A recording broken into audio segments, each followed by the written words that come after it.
much yet. The draft has started, so I've got a pretty nice first pick there. Very nice card here. Still easy to remove from, with any form of removal. But it's still very nice if I can keep it around. So I may have to pick that one up. So let's have a look.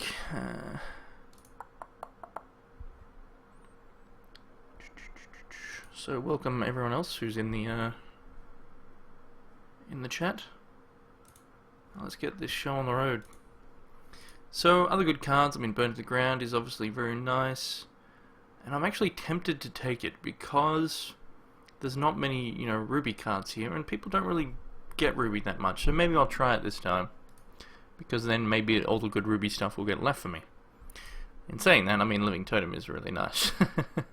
Then we've got, there's not much diamond in this pack as well, actually, so this will probably get left. Maybe, maybe I'll get lucky. If not, maybe I get this. So, Burn to the Ground, or, yeah, I'll just take the Totem. I probably should have went for the Ruby, but I will. I do get to get a Repel now, which is good removal. Probably what I'll take. Again, there's not much diamond in this pack. The rare was taken, so it could have been a diamond rare, for all we know, but probably not. So yeah, I'll take the Repel there. It's good removal. Even got the Angel card, is not bad. Hello there, Defeated Adept. No, is that no? Defeated Adept. What? Yes. Sorry, I was looking at your name wrong. I guess you could read it different ways. Defeat Adept. Alright, so we got Inner Conflict. We got Kraken Guard Mariner. So, he'll probably get left if I take the Inner Conflict here. Again, this is lots of nice cards for other colors. I really kind of want the Thunderbird as well, but I don't. And I can take that because I don't have to take Diamond just yet. Thunderbird really is nice. You know what? I'm going to take the Thunderbird, and because the diamond colors weren't all that great in, well, that doesn't mean that people won't be picking diamond in their first packs and stuff, and then they might grab the big diamond cards, so can't really think too much of that. Oh, Counter Magic, I'll take that.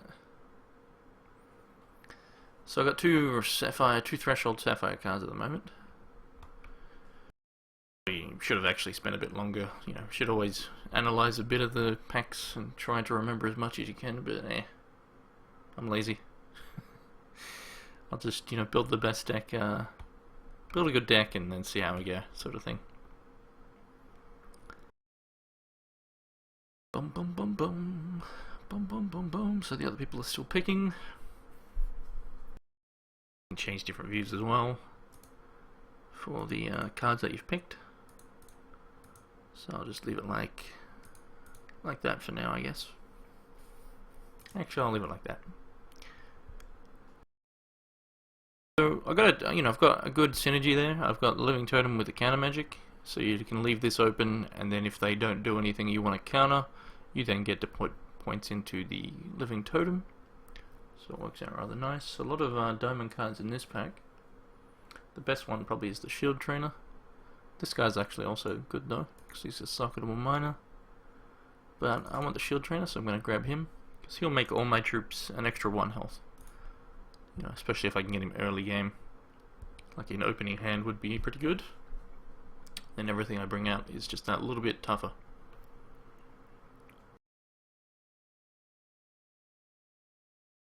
Alright, nothing really too exciting in this here. In saying that, I could go Tricolor, so let's grab a Call to the Grave because it is a very good card in Limited. Especially when you got something like Living Totem or a Thunderbird. Because it's something that they get stronger, by themselves as well. You don't need anything else to make it stronger. Obviously this one you have to spend resources. Thunderbird just needs to be attacking, and then say for example they didn't die after a few attacks or a few buffs to this guy. You can then Call to the Grave, get it out, and those buffs are still there due to the permanent nature of buffs in Hex. So Call to the Grave works very nicely with any cards like that. Or even just, a bomb, for example, say you get a Nuranaz and it dies and you're like, well, let's just get it back, and, obviously that's very nice. So I've got a few options here. Mesmerize is good. Oracle Song I'm going to take though because I'm greedy and I love card draw. Like if you ever need to describe how Havoc plays Hex, it's, just card draw is all you need to mention. I pretty much don't like running decks without some form of card draw or card advantage at least, because it's very strong. I mean, saying that,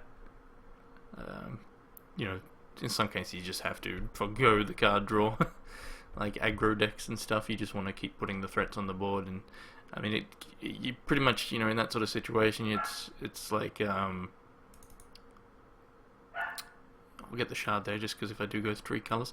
But yeah, with aggro decks, you want to keep putting threats out. If your opponent doesn't answer you in time, you pretty much win. If they do, then you pretty much lose because you don't really have the, at some point you're just going to be top decking, and if you don't get, something that can finish your opponent, then that's it. So we can get this guy now. I could also grab the Atrophy. Even the Fate Rack actually is not bad.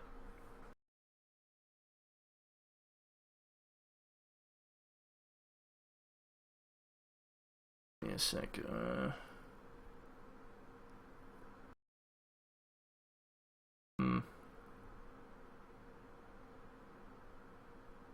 I'll grab this first.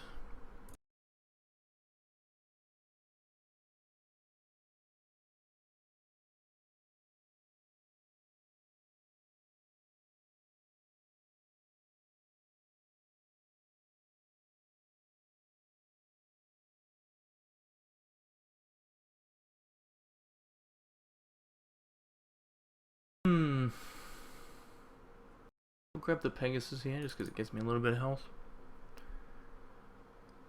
Alright, so the monkey's not bad because you can either transform something threatening of your opponents into a monkey, a 3/4, or you can transform, say if I was to use the Workerbot champion, transform a Workerbot into a monkey. Stoneclaw Gargoyle is also nice. I'm gonna go the Stoneclaw just because it's a flyer, it's a 3/3, and I don't want to be just getting the. I'm going to deny this. I don't want people having that Swift Strike on their troops, even though they may not get it early game, but I'll take it anyway. So what was I saying? Yeah, the Stoneclaw will help me filter out unneeded resources. So I'll grab the Fate Rack here because that does work rather nicely in limited, especially if you can hit troops with it and not resources. Make it so your opponent just draws too many resources.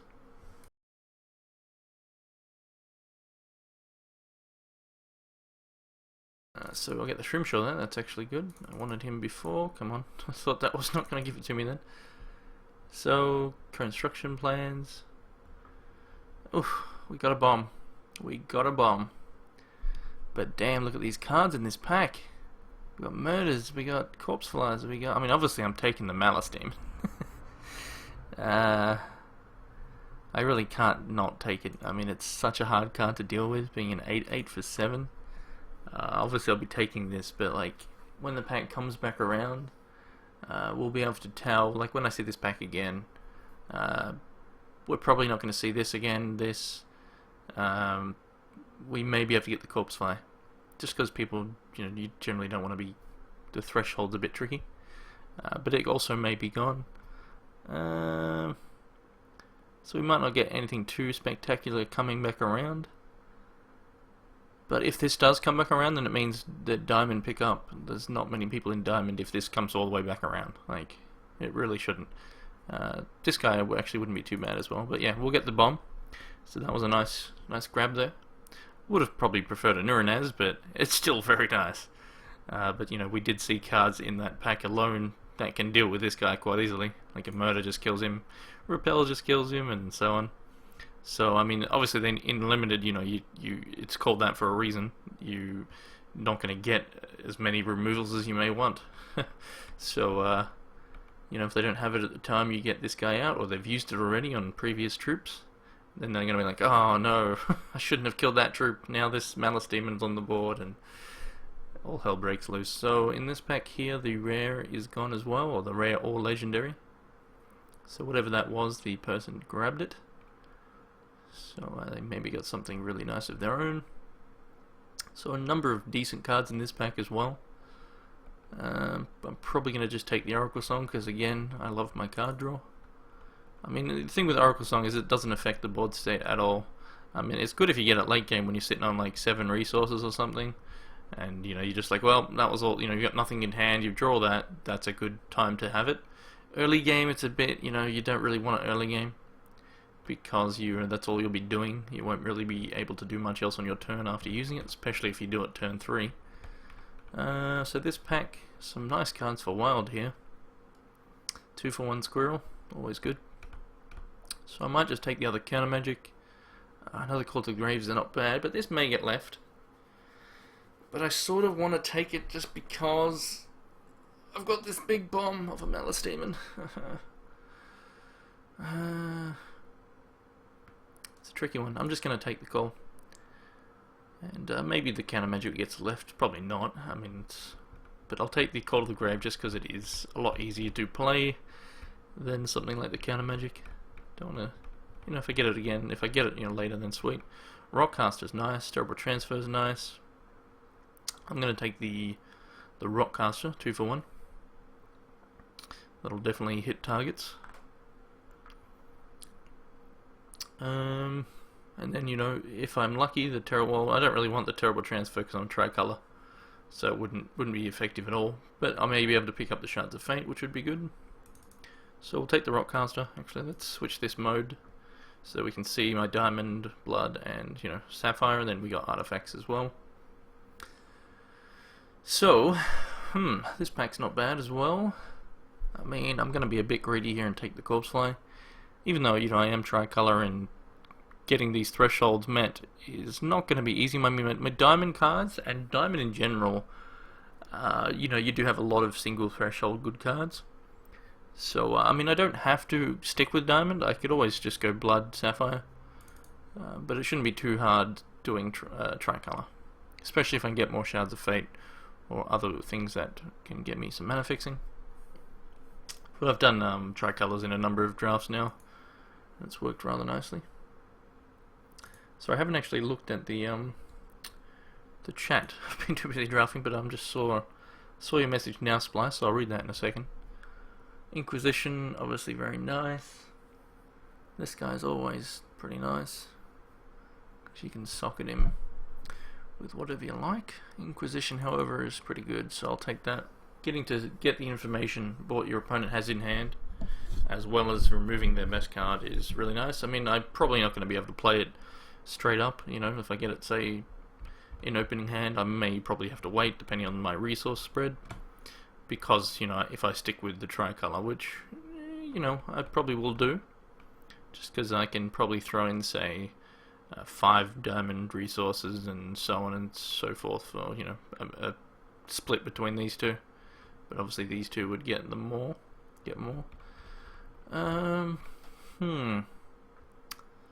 Yeah, superiority, necessary sacrifice, a peak even, bravery.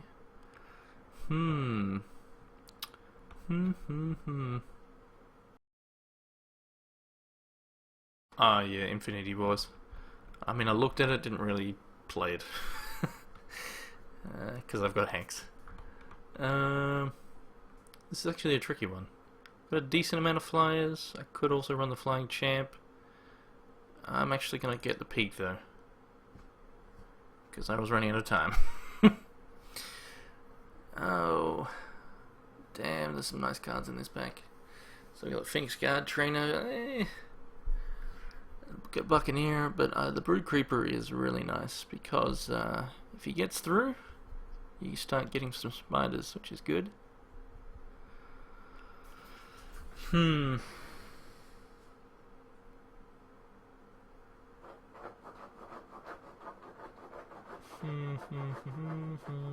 most of my stuff is actually flying at the moment. So let's just grab the Brood Creeper for now and see what we get. Pass back around. Grab another Corpse Fly. I love Corpse Flies, they're so good. Getting that discard, it's always good. You know, obviously if you get it when they've got nothing in hand, well then it's not good, but That's, that doesn't happen very often. And so if you just make them lose a card, even if it's a resource, that's a good thing for you. Especially if they're wanting to ramp up to something like a Malice Demon, and they lose a resource, and they're just like, and they get, maybe 5 or 6 resources the whole game, and then they never get that one they really need, and they're just like, damn, if only I didn't discard that resource. So, nothing too great here, so I'll just grab a Misfortune. Even though I might not really put it in my deck. I'll grab the Sapphire Aura, because that can help with things like Brood Creeper. And, it can be used as a combat trick on something like the Rockcaster, or whatever the case may be. It's not too bad. So, 26 out of the 45 done so far. Hello, Natix. How you going, man? So, I'll take the Terrible Transfer, even though I'm not going to use it, just so my opponents don't get it.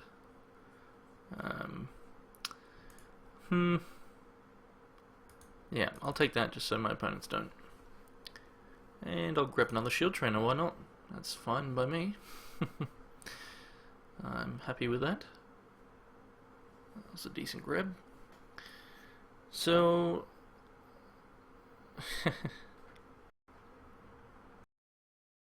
I will get rid of the Wild Aura here since the Avalanche Giant is a turd. So we'll take that because I don't want people using it against me. Because it is a very nice trick. So, the rare in this pack, Inferno, do not want. So we will leave that one alone. I'll probably get the Mazet Ranger here. I mean, Mortar Strike's nice. But, yeah, I mean, I don't really want to be denying... I mean, I probably could, but then I'll never get this if I leave it. So I'll probably just grab the Mazet Ranger here, because it is something I can give flying, or even Swift Strike, and then it's really hard for your opponent to deal with, because it's a 4-1. 4-1 with ugly face. So, that's probably what I'll take here. And then, next time around, I'll probably have choices between this, and this, hopefully. So yeah, I'll grab that for now. The Inferno and, obviously the Ruby cards there is not something I'm going for. So this Ruby card here is just something I denied before. Do not want my opponents having, there was nothing great for me to pick, but I don't want my opponents having all Swift Strike troops. If they're lucky enough to get this out in turn 3, would be quite troublesome. Because Swift Strike is very, very powerful. Because you get say you get two to three flyers with Swift Strike out, then they can pretty much just all triple block and kill stuff every turn, even if it's like a big troop. And that's not good. So, probably just grab another Pegasus here. And then, I mean, the Secret Lab's nice. But, I mean, my costs are not too bad, I guess. But yeah, I'll grab the Pegasus, and then maybe I'll get something on the way back around. I don't want to know, man. What colours armies? What's up, Bella? Come here. Come here. Come on, you spastic. Replicator's Gambit. Replicator's Gambit, my favourite card. Let's see now, if I took Replicator's Gambit. And, yeah, no, not really a good idea. I mean, there's certain things you can use that on. That works really nicely, especially if you're in, Ruby. You can use it on the Blazed Elemental instead of it going to the grave. 3 Crash of Beasts, oh my lord. That's just hideous. Hideous, hideous, hideous. So, I'll probably just grab the Thunderbird here. And that's gonna be how I'm gonna beat armies. He's gonna have these beasts on the ground, I'll just fly over the top. And then he'll kill me with Turbulence, and then I'll cry. He's gonna probably, yeah, Sensei's nice, obviously. Nature's Reigns there. I'll grab the Thunderbird for now. Nothing too special here. Oh, actually, sorry, there's a Blinding Light. That's a very nice card in Limited, Blinding Light. Because you can, basically make it so you do a really all-in attack and just be like, you know, put your opponent really low. Then they're like, oh sweet, I can just counterattack and kill my opponent. Then you're like, nope. And then they attack with everything. You know, you can put yourself in a really good situation. Arcane Shield, not bad. Eternal Youth also not bad. Not great. I might take it. I just might. So far this is not going to have too much an effect on me, the Nature's Rain, so that's a good thing. 3 Crasher Beasts. That's crazy. That is crazy. I hope they were like your first picks and people weren't leaving them. If someone's leaving Crasher Beasts, then they're just insane. So it's between this and this. I'm going to just take the Youth. Whatevs. It's probably actually a bad... I probably shouldn't have done that. But oh, what's done is done. I'm going to grab... I mean, the Mesmerize is okay. And I probably should get it. Second picks for 2. They must have had some really nice rare or legendary in there, I guess. So this will probably get left, so I'll just grab the pseudo removal.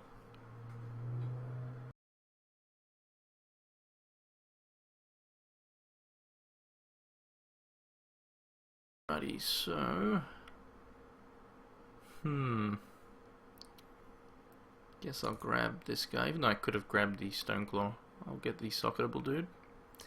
Which is actually probably not, I mean, we did just see a couple of Nature Rains, so it's probably not the best idea, but oh well. It is done. So we're at 37, so we're almost done, and then we get to build the deck. And, I thought I picked up another Shards of Fate. I know I saw one, I guess I picked something. I think I picked the Thunderbird instead. Another Shards of Fate would actually be good if it comes back around, but probably not going to happen. Not at this point, anyway. We'll see. Or time someone's not picking. Whew, another Thunderbird this late. That's pretty interesting. I mean, yeah, I'll take it. I will definitely take it. That's 3 Thunderbirds. Oh, right, yeah, Crasher Beast is the rare, right. That's a good point. I mean, Impulse is actually pretty nice in Limited, because you generally, I mean, I haven't picked up many artifacts, but generally you do get a decent number of them. It's mainly just because I'm tricolour, otherwise I may end up with more artifacts. So I'll probably get this Stoneclaw here. That'll do.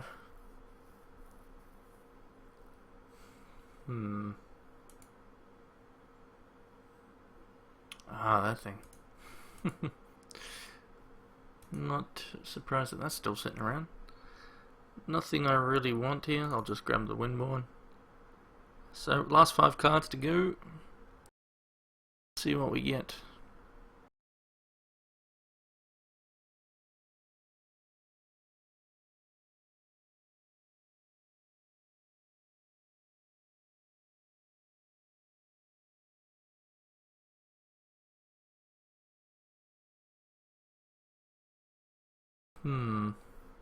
So nothing I really want here. So let's just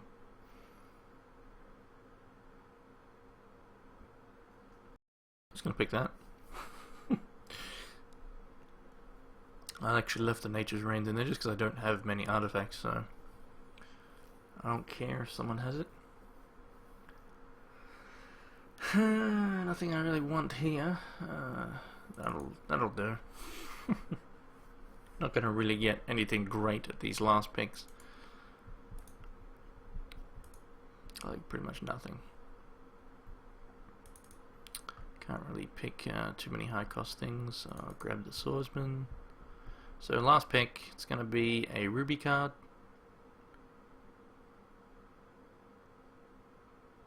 And oh, that's something I can use. I'll take it. So now it's time to build the deck after picking the 45 cards. So there they are up here. So obviously we want our Blood, Sapphire, good cards. So we got these 3 Thunderbirds.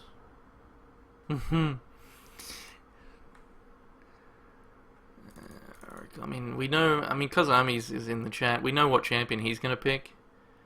And if he's in, say he does, for example, oops, did I just hit? I meant to hit this. If he's in Blood as well as Wild, he will just pick this. I mean, this here is really going to be screwing over my Thunderbirds. This champion. I'll probably use it myself. But yeah, that'll be a pretty big problem, especially in this guy as well. But oh well.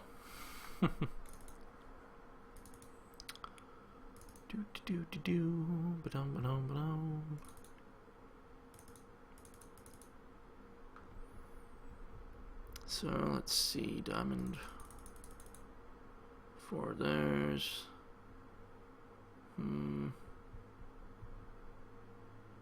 Then say probably 6 of each.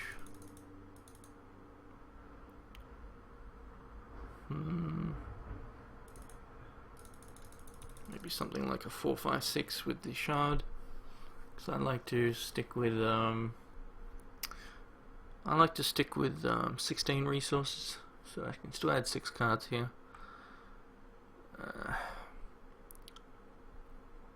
Obviously, by doing tricolor, I'm hurting myself a lot here, especially with the thresholds on a lot of my cards, so it may not work out. But oh well, let's have some fun.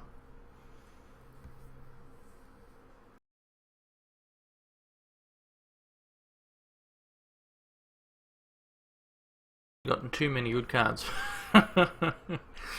Maybe I should, let's see. I really want Sapphire.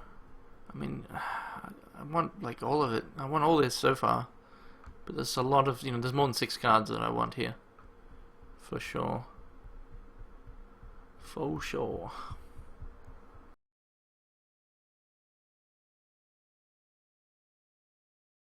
So let's think about this.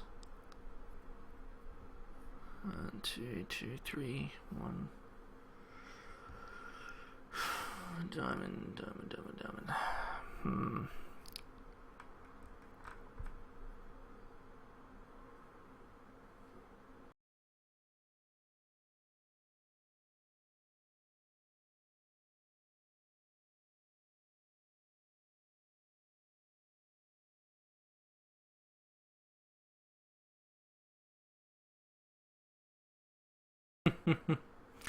That's insane, armies. That is insane.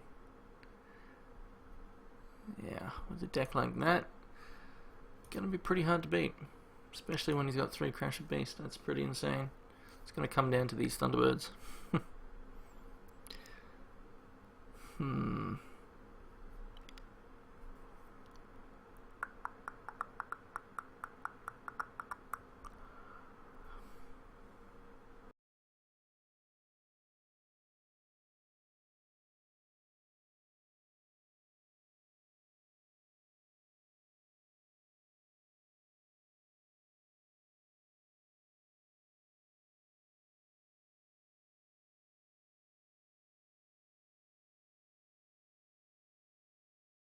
This is very troublesome. I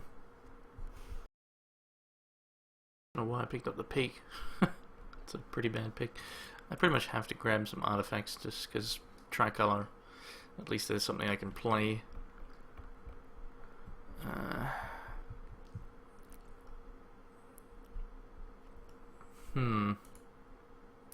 This is quite tricky.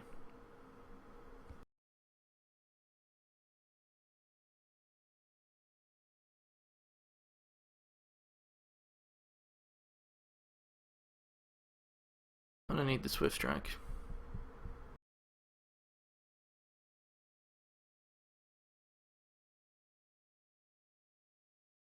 More in a defensive nature. Offense here, and my other flyers can be the offense. I think it's pretty crazy, man. I think that has a pretty good chance of going all the way.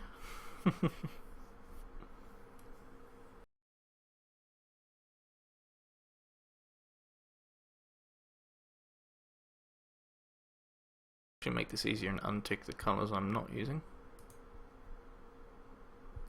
So I don't want either of those. I mean, Fate Wreck is actually not bad, as I've mentioned. This can be good if you've got a lot of ways to stall the game. Which I don't really have.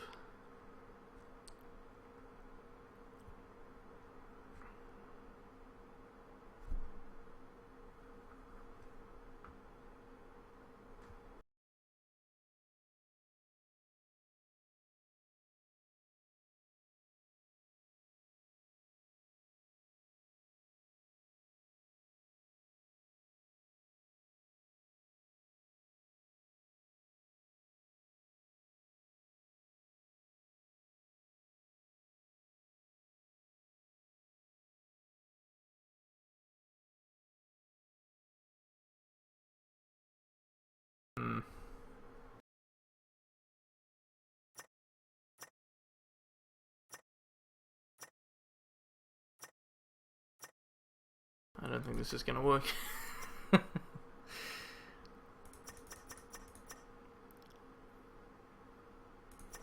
Really crippling myself by doing tricolor. As you can see, I may actually have to just do... I need the one diamond to be able to play these.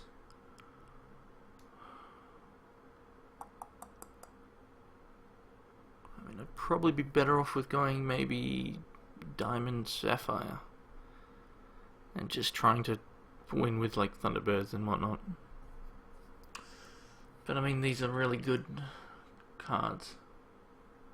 I mean, all these blow cards are really nice.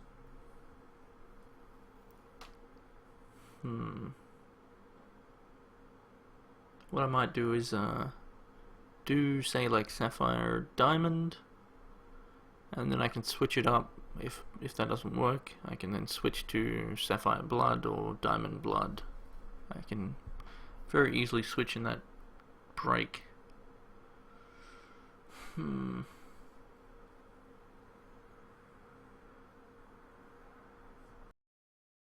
Yeah, as I got many options here. My diamond cards are good, but they're not the be all and end all. Like, this guy is good, but he'll probably die pretty easily. So let's actually just do... Let's take out diamond completely. We need to get consistency over just being greedy, basically. So let's take that out. We can always switch things up a bit. And that will allow me to throw in things like that. This guy, one of these. Probably even some stone claws. Peaks wouldn't be horrible anymore.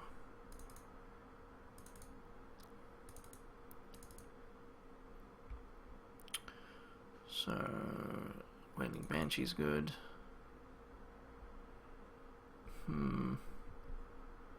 Shroomshaw won't do me anything against Crush. So if Armies isn't my first opponent, this would be pretty crap. Otherwise it's alright though. So let's see. Let's sort by cost.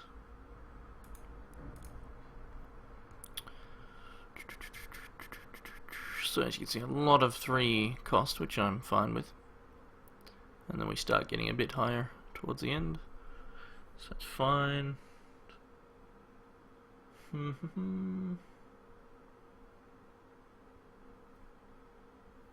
8 sapphire cards, and then the rest are blood. 6, 7, 8, 9, 10, 11, 12,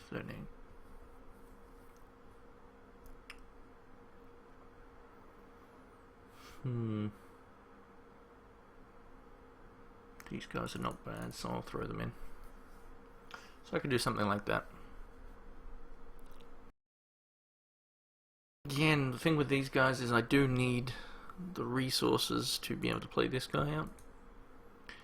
I know I have to draw him first, which is probably not going to happen. So we can give that flight. Actually, do I even want this guy? Let's take him out for now. Because we know there are anti-artifacts in the...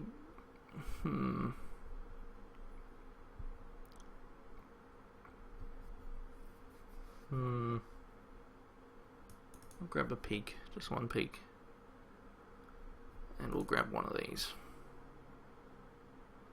I could take one of these out of Misfortune. Wouldn't be horrible. So I'll go Flight.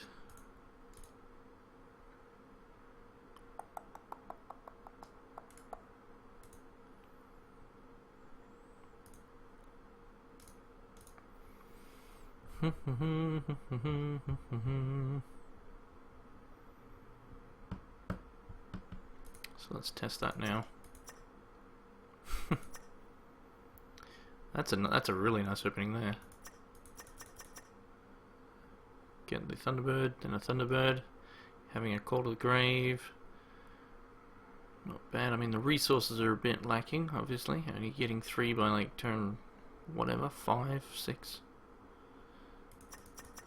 Yeah, that'd be a bit. Another hand with pretty much all resources. That's a good hand. That's a really nice hand. Oh, that blood there, really, yeah. So I'd be able to do turn 2, turn 3, and just so on. That would be a really nice one. Another good one. Getting 2 of each resource. Thunderbird in opening hand. Thunderbirds again. Lots of Thunderbirds. That's a shocker. That's another shocker. Anyway, pretty good chance of getting a Thunderbird opening, because we got 3 of them, which is nice. I don't know if I want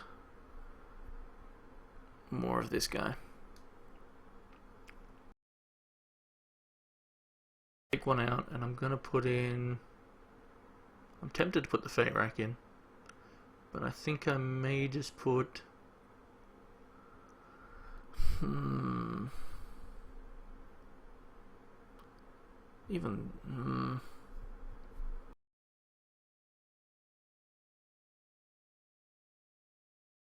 Sure, I'm sure. Because everything I'm going to be against is not going to be Crush.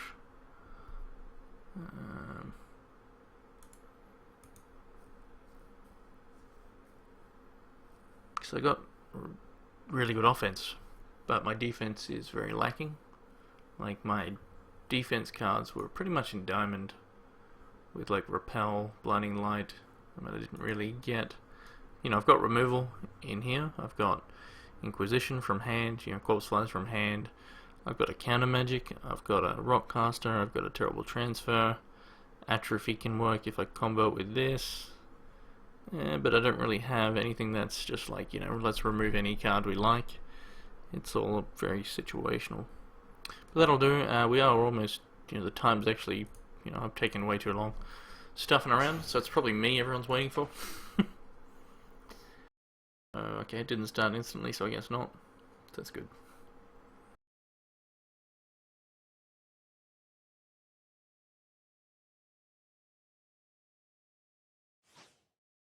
So maybe it was because it has started very recently.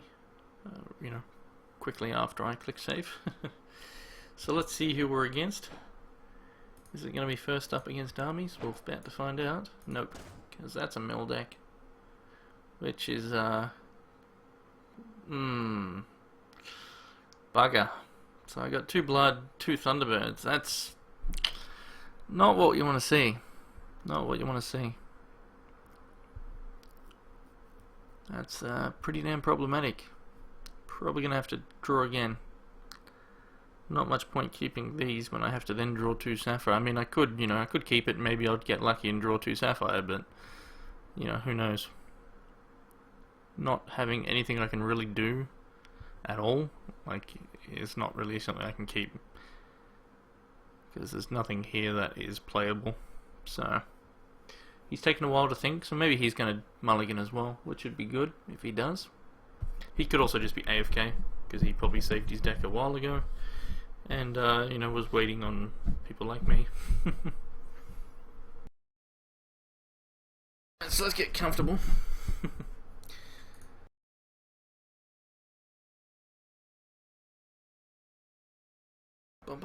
So yeah, I think he's AFK, so he should hopefully come back before he gets that 5-minute AFK instant loss thing. The timeout.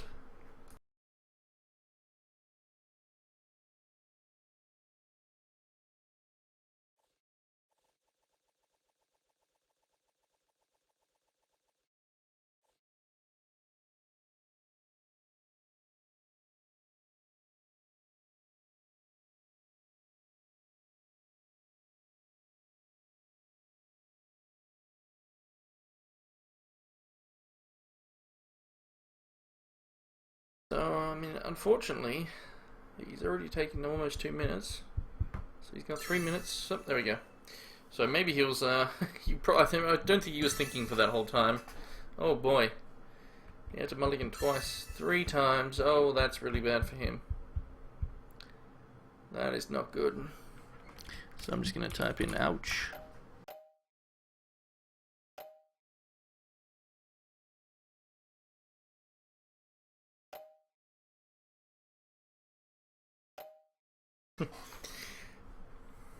So he's had to mulligan down to 4. So if I had a good hand here, I'd probably just win, just because that is a really big disadvantage. Oh, he's gone again. Oh, this poor guy.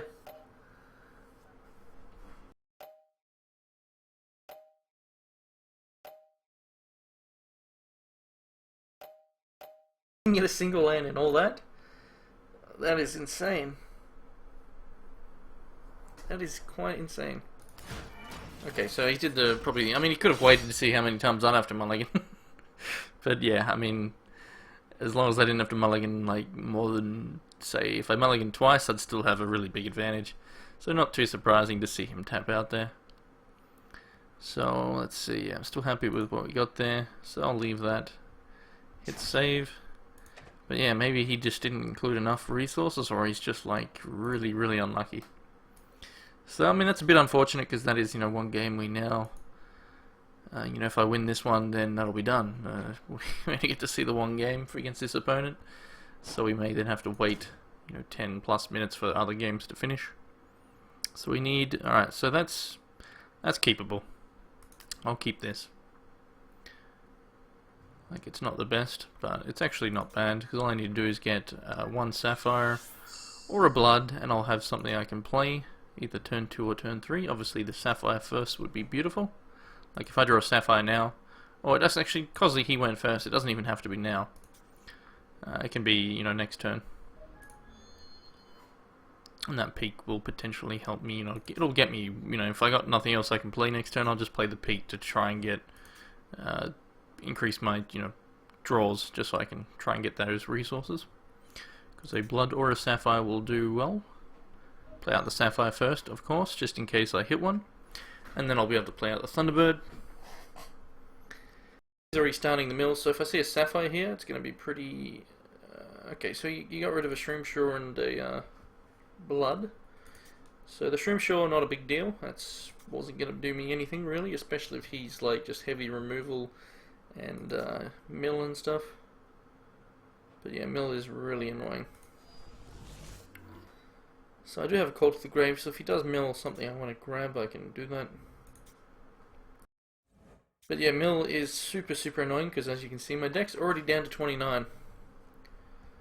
So if he has like a Fate Rack, which he throws out now, and he just does this in the Fate Rack, it'll be quite troublesome. So I'm going to do the peak. I only get to grab whatever the next card is, I'll be getting it. So obviously very suboptimal usage and a very... not something I want to get already, because I'm stuck on 2 resources. So this is not looking good for me. I do need to hit a sapphire or a blood. So we didn't hit what we wanted, so now I'm going to have to discard. So that's not good. That's not good at all. I will. Get rid of the Stone Claw here. Just because I don't need it. It's a 5 cost. And then, if I'm in that situation again, I'll probably get rid of the Malice Demon. But for now, I'll keep those just in, if I do start hitting the resources and whatnot. This is really super annoying though, losing my cards to this stupid champion. It's so strong in limited. He's hitting all my troops, which is actually okay, because that increases my chance of hitting resources. Because I got enough stuff in hand to potentially just kill him with. Or do, some good work. He's got a secret lab out, that's a bit problematic. But yeah, that, I mean, the fact that he's got a secret lab out now might mean he will not be playing stuff like, he won't be playing resources now, so I might not have to deal with the mill as much. In saying that, he He may also just keep playing resources. So we got the Thunderbird out, which is good. It's obviously, you know, 2 damage, then 3 damage, then 4. Can easily, you know, as long as it stays alive, it can easily win you the game. So it's going to come down to what removal he's running. Now he's in Diamond, so probably got some repels. So that's not good. In saying that, I do have a Call to the Grave. Being a Blood next would be good. I can bring out the Mazet Ranger. Played out a resource there. So, yeah. Another Sapphire, it's a bit annoying. So we're probably, I mean I can still play this out, but we're probably about to see the Thunderbird die. He's left, you know, resources open. This is probably going to die right now. I mean, he could also have a Sapphire Aura for this, which I won't mind if that's what he does, because I'll be able to mesmerize and take care of the Sapphire Aura and the Commando after it attacks him.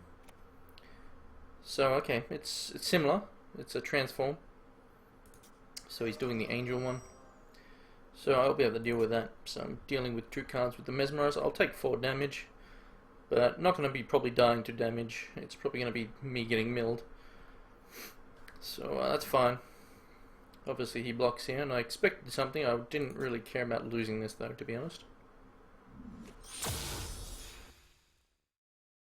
So let's think. Bring out the Ranger, or I could just get the Thunderbird back out now. The Ranger probably stops him from blocking. I mean, stops him from attacking. The Thunderbird, on the other hand, will probably not.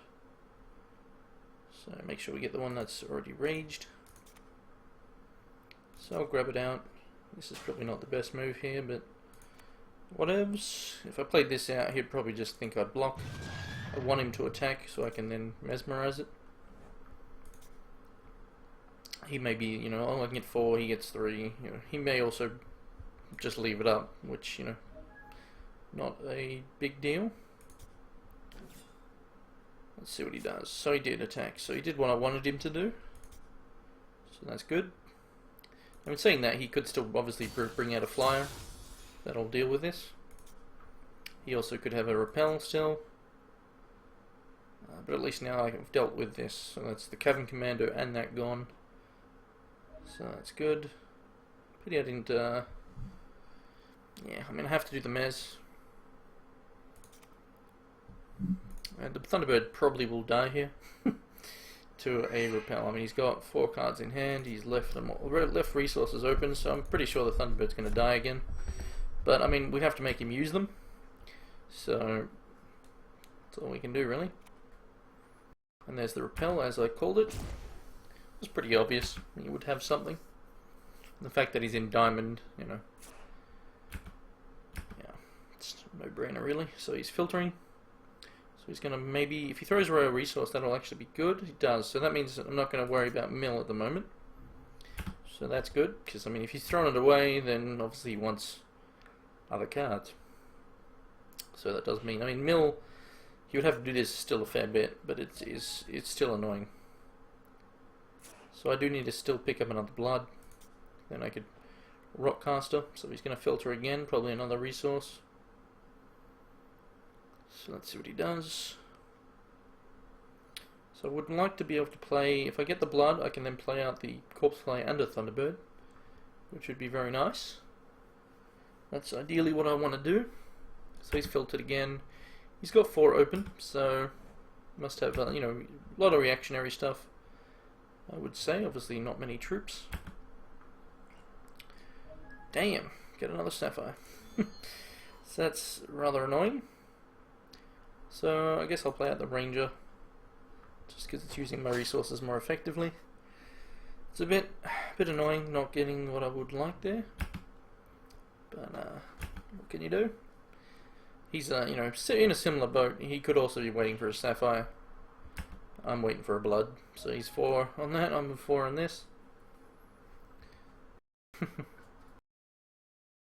Hello, Taylor. So he's got a flyer of his own, which is not a big deal, but it does deal with the Ranger. And it is a 4-drop, so even if I get a blood, my Rockcaster's not going to deal with it. So that's a bit unfortunate. But I might just trade just to get it out of the way since I have more flyers that want to come through. So there's the blood. So one more resource and I can play out the big guy, which is obviously very, very relevant. So I'm going to play these out, but I'm going to attack in with this first, just because I'm pretty sure he'll block. It's a good trade for him. So let's see what he does. Be very surprised if he doesn't. And he does, and that's, it's obviously the better trade for him. I mean, it's not much better, it's still pretty good. But now I get to get these out and they've got nothing in their way. Get him to lose a card from hand. So let's see what he loses. It's probably because he's filtered out those resources, he's probably going to have to lose an actual card here. Cavern Commander, whoop-de-doo. So we now play out the other Thunderbird. So now we've got 4 damage that can swing in. We still haven't damaged him yet, which is a bit of a problem, but hopefully he brings out something like a flying troop with 3 cost, and then my Rockcaster can just smash it in the face. That would be nice. This also could be holding certain things back. That anything that has 1 health, he just doesn't want to bring it out, just because it will just die. So this charge power could also be... It's more likely though that he just needs a Sapphire. Gets rid of another. Okay, so a Twisted Fate, not a big deal, because I mean it's not dealing with my threats on the board. It does, however... Nah, I don't see that as a big deal at all. He's got the Sapphire, so he's got 2 cards in hand, he's got 3 open. So could have a counter magic open now. But I don't really need to add to the board, like I don't want to... Okay, so Inner Conflict is not bad. I mean, he's done it on the Corpse Flyer, which is kind of strange, because they're both basically 2/1s at this point. Because, as soon as this attacks, it goes to 2, so... And then it gets stronger and stronger, so I kind of don't like the play he just did there. Because this can never get stronger by itself, this does. So, I mean, his last card probably is a way to deal with this anyway. Probably makes not much difference. Based on what he's got. So that's pretty bad, because it's only a 2 threshold. Oh well, let's proceed to attack phase. As you can see, it's now 2, so basically the same as what that is, but it now can keep going up and up. But yeah, I'm losing cards. I mean, he's down to 22, but, he can... Every time he draws a card, I lose a card. Could have something like an Oracle Song in hand, maybe. So, I kind of want to play this out, just because I do need to get damage through, but I'll hold back just a little bit longer. Maybe I'll get lucky and he throws something out that has 2 health, and the Terrible Transfer can actually do something. But, yeah. If we can get this guy out, the Malice Demon, which the Shards of Fate would have been...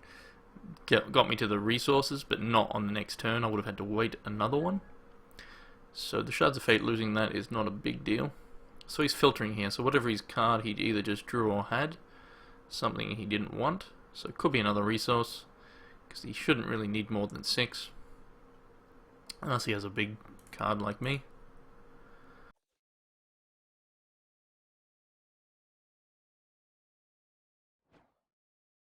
Alright, so he's got rid of a... I mean, that actually, yeah, speaking of which, this obviously draws him a card, so every turn I at least lose a minimum of 2 cards. So there is a bit of a timer on me. He's got 2 cards in hand.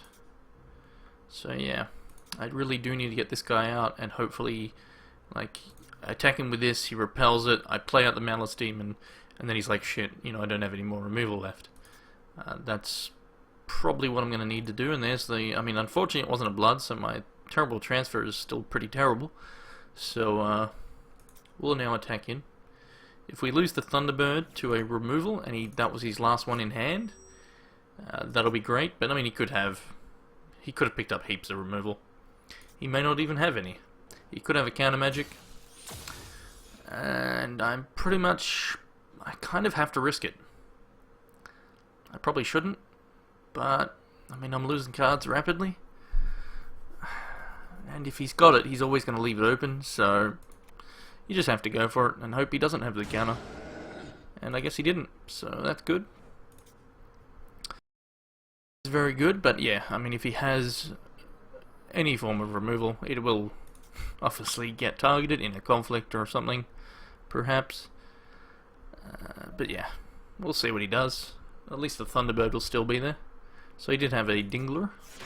So the Thunderbird's still live, but it's probably not going to be quick enough because I just keep losing cards, as you see. And he keeps getting quality. You know, he can get rid of jank and just go for the quality card, so he gets rid of a resource. So I lose a counter magic, which would have probably been pretty handy because I could have left that open, and then if he tried to kill the Thunderbird, you know, that could have helped me quite a lot. So probably going to have to play out the Rockcaster here just because I need more threats on board.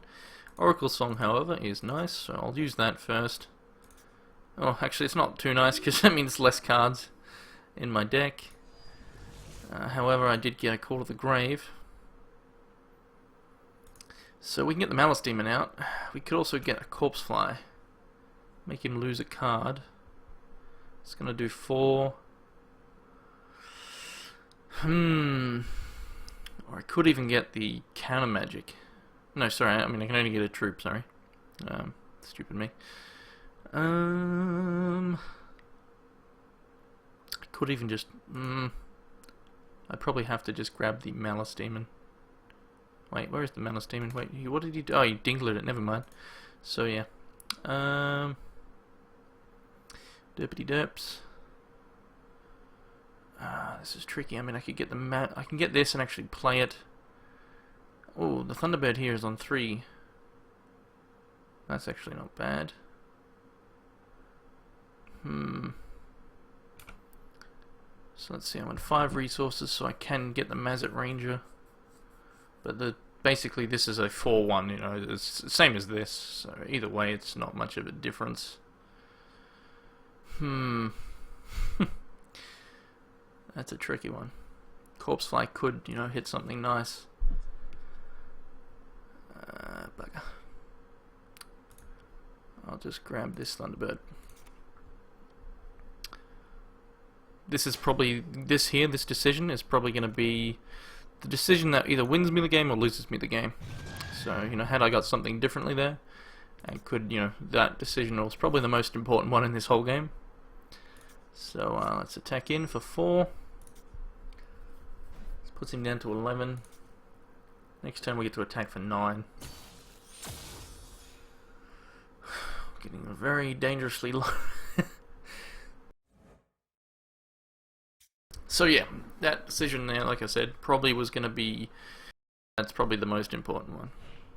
So unfortunately, he did use the Dingler, so I couldn't get the Malice Demon back. But oh well.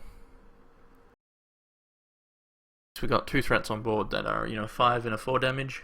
So he has to deal with them. I'm, you know, very low on cards though. 3 damage. That's removal of a 3-cost troop. That's that's perfect. So as you can see, that's a 2 health troop. Now it would deal with these, so he's like, sweet, I've got an answer, but you know, I've got an answer for that, so that's good. Even if I didn't hit that blood, it still would have worked. But he's now, I'm going to lose another card. But he's not going to be able to, if he doesn't deal with these and he doesn't get, you know, another, oh, he's played a resource out there. Okay, so he's going to try, and he's trying to get me with mill. I don't think he's going to be able to, though. I mean, he can get rid of a, depends on what he gets in hand. Like if he's got an Oracle Song and he does like a resource filter that gets 2 oracles, and yeah, I mean, that could do it. So let's kill that. Unfortunately, couldn't. I mean, either way, I kill him next turn or I get milled. That's what it comes down to. I can't use this. That would just help his cause. So that won't be happening.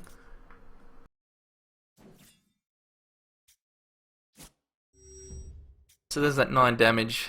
So it's unfortunate that this charge power has done me nothing this whole game. If I was using Gozog, I would have won. Not something you can change in between games or anything like that, though. Otherwise I would, because he hasn't really gave me any targets for it. And I can't use this because he's gonna, let's see, he's gonna draw a card. I'm gonna lose 1. That's 5. He's gonna use this. That's 4. He's gonna use this. It's another 2. And then if he has an Oracle Song, I'm dead. So let's see what happens. Comes down to this turn. I think he may have me, quite possibly. He needs, however, he needs like this card in hand. If it's an Oracle Song, he's got me. If it's a, if it's a troop that's like a 2-for-1 flyer or something that removes, which there's nothing, but he needs to, obviously either get 2 troops out, 2 flyers, or he just, gets this mill happening. So he's probably going to use this now. Yep. So I go down to 4. He plays a resource. I lose 2 cards again. Puts me down to 2. And then if he draws another 2 cards from an Oracle Song, then that's where I just die from mill. So it all comes down to that. So there's the resource. So it all comes down to this last card in his hand.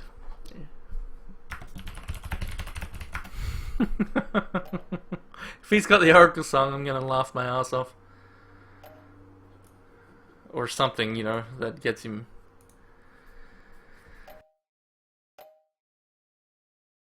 He didn't have it, so he put me down to 2 cards.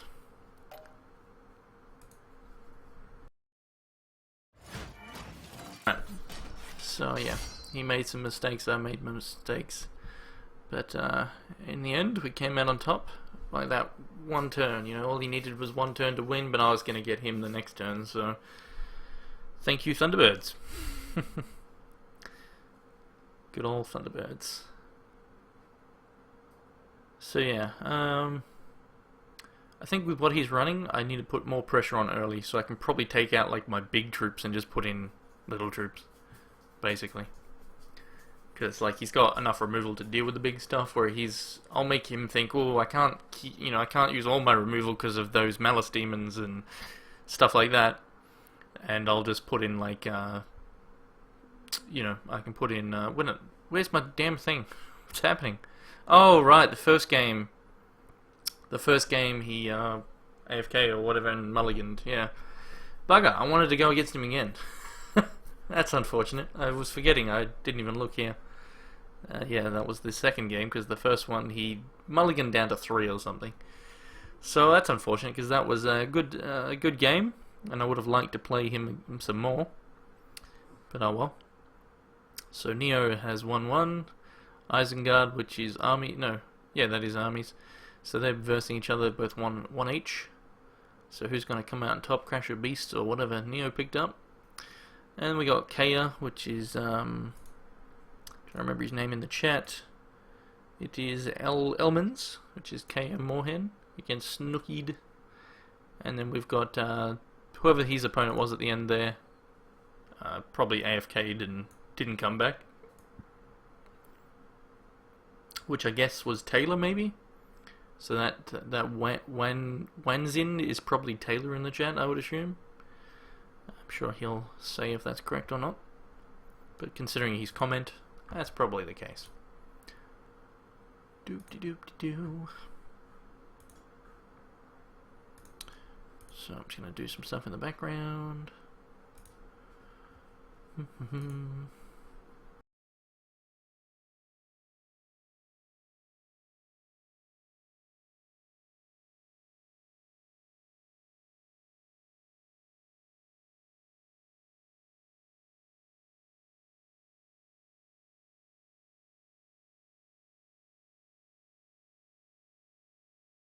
Alright, let's see. Hopefully, I mean, these guys have only done 1 game, if that's updated.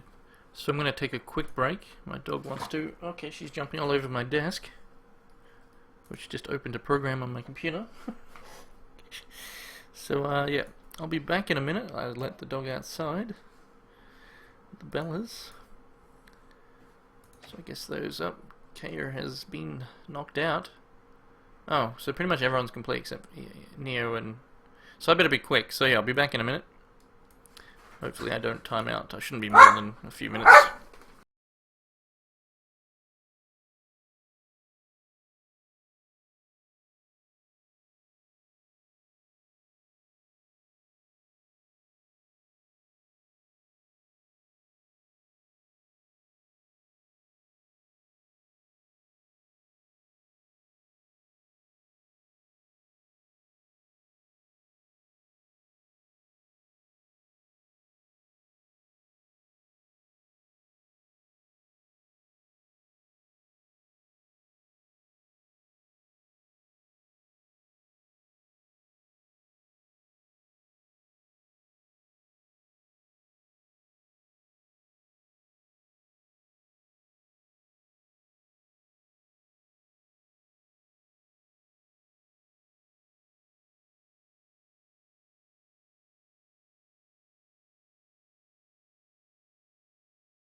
Alright, I'm back.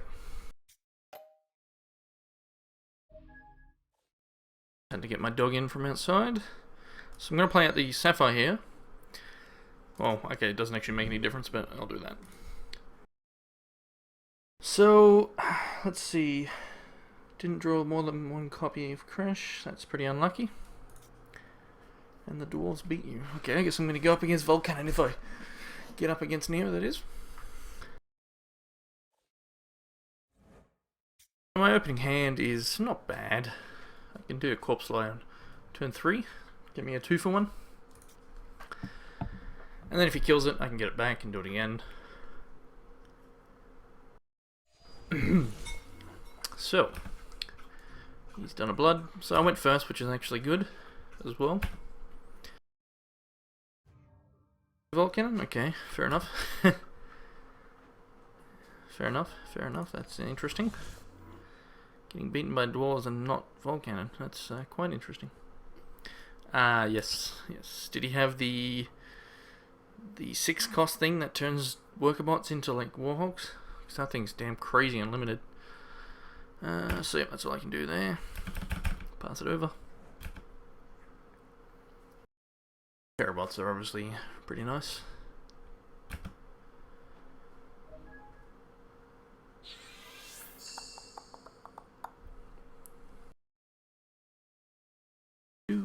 So he's in Blood Diamond. And he plays down a Scrivener. That's perfectly fine. Construction plans. Cool.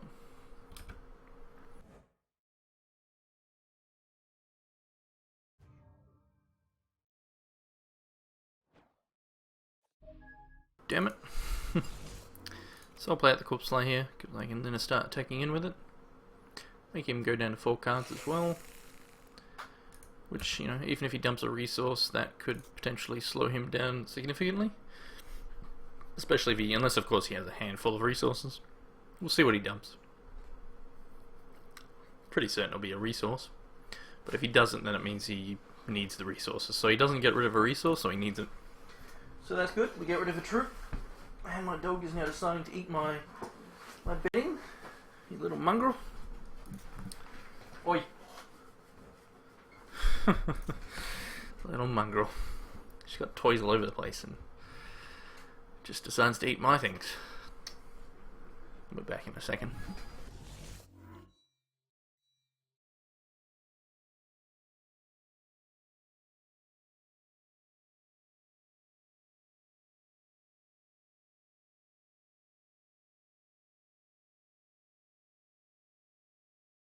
Alright. I was looking at my dog and she's looking back at me like, what? What am I doing? She's watching me still. I'm not looking at her anymore. But she knows that I know she's being naughty. So he's thinking about what he wants to do here. And he's playing a Shamed Gladiator. That's okay. And he's got Rage in it. That's not okay. Going to attack with the Scrivener. You mongrel.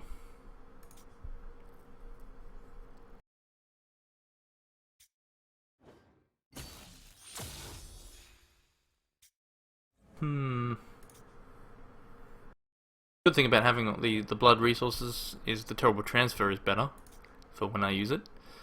In saying that, I get another one. I still do need another Sapphire, however.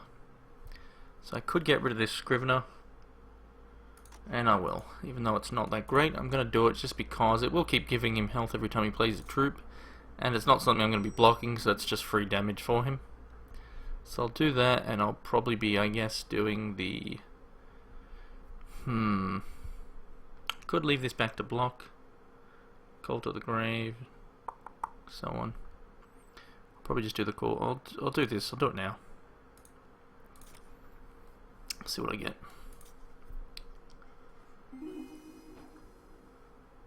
That's good. That's pretty good. So had I done that first, I actually would have been able to play the Thunderbird. So that was a bit of a mistake by me.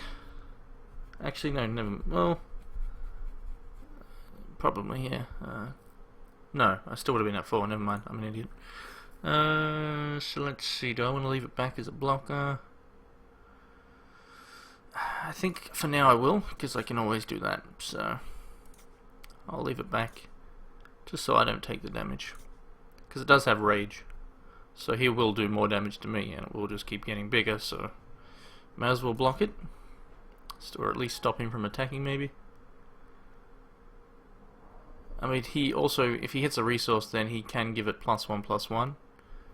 Or he could just murder my fly. So, that's not good.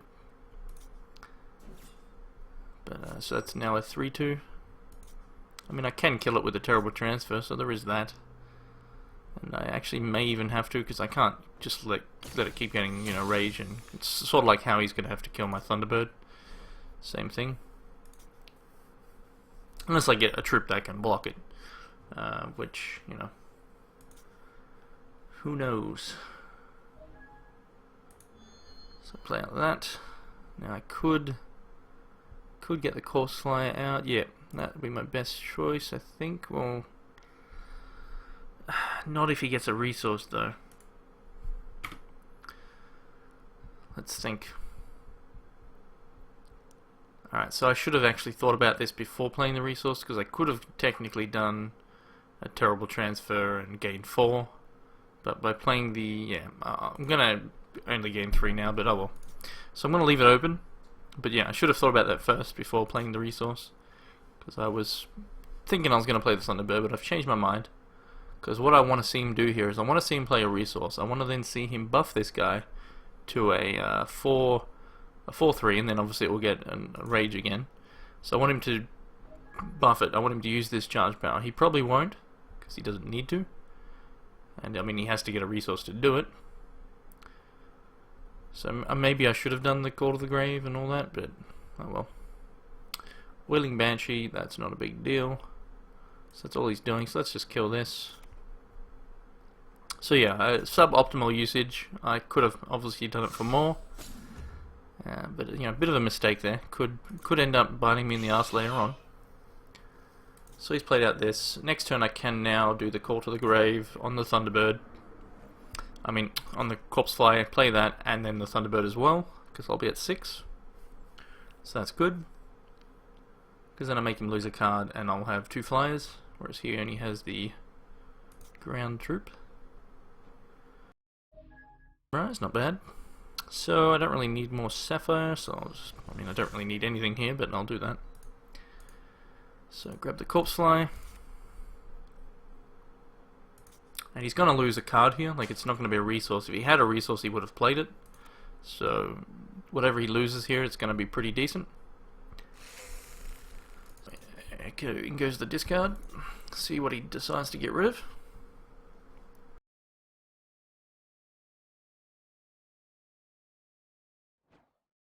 It's a repel, surprisingly. That's quite amazing. So he must have either more repels or lots of removal. I guess we'll find out. But I can deal with this, even though I probably won't use the Mesmerize, depending on what he does this turn. You know, I may save it, may just take a bit of damage and see what else he's got. So he's done a resource there. If he does use the buff here, which he does, yep, okay, so I'll Mesmerize that now, no worries, that's made it easy for me. Because now I've negated, okay, so he's got a... Again, with people getting rid of Corpse Flyers, I don't understand, like this, they're both the same, they're both, you know, while it shows it's a 1/1, it's really a 2/2. So it's kind of strange. Really, this is the more threatening target because it gets bigger and bigger, so it's a strange choice. But whatevers. I'm not going to complain. If I get another Call to the Grave, he's also helped me again because I can grab this back, make him lose whatever he's got in hand. That would be very nice. I also have got, you know, if I get my Malice Demon, I have the resources to play it. So I'll just attack here. Also, almost got my Charge Power again. Unfortunately, I've got a bit too many resources. 8 would have been a good stopping point. But well, can't control that. So we're attacking for 2. And then I Mesmerize this, so it deals with that. Yeah, yeah, so like, you know, as I was saying, the reason he's murdered the corpse flyer, but it wasn't the biggest threat, so I'm not sure, you know, what his reasoning was. He probably has a reason, but I mean, they're both the same. Like, now this is a 2-1, that's a 2-1. This, however, now can go to 3, to 4, to 5, and potentially kill him by itself.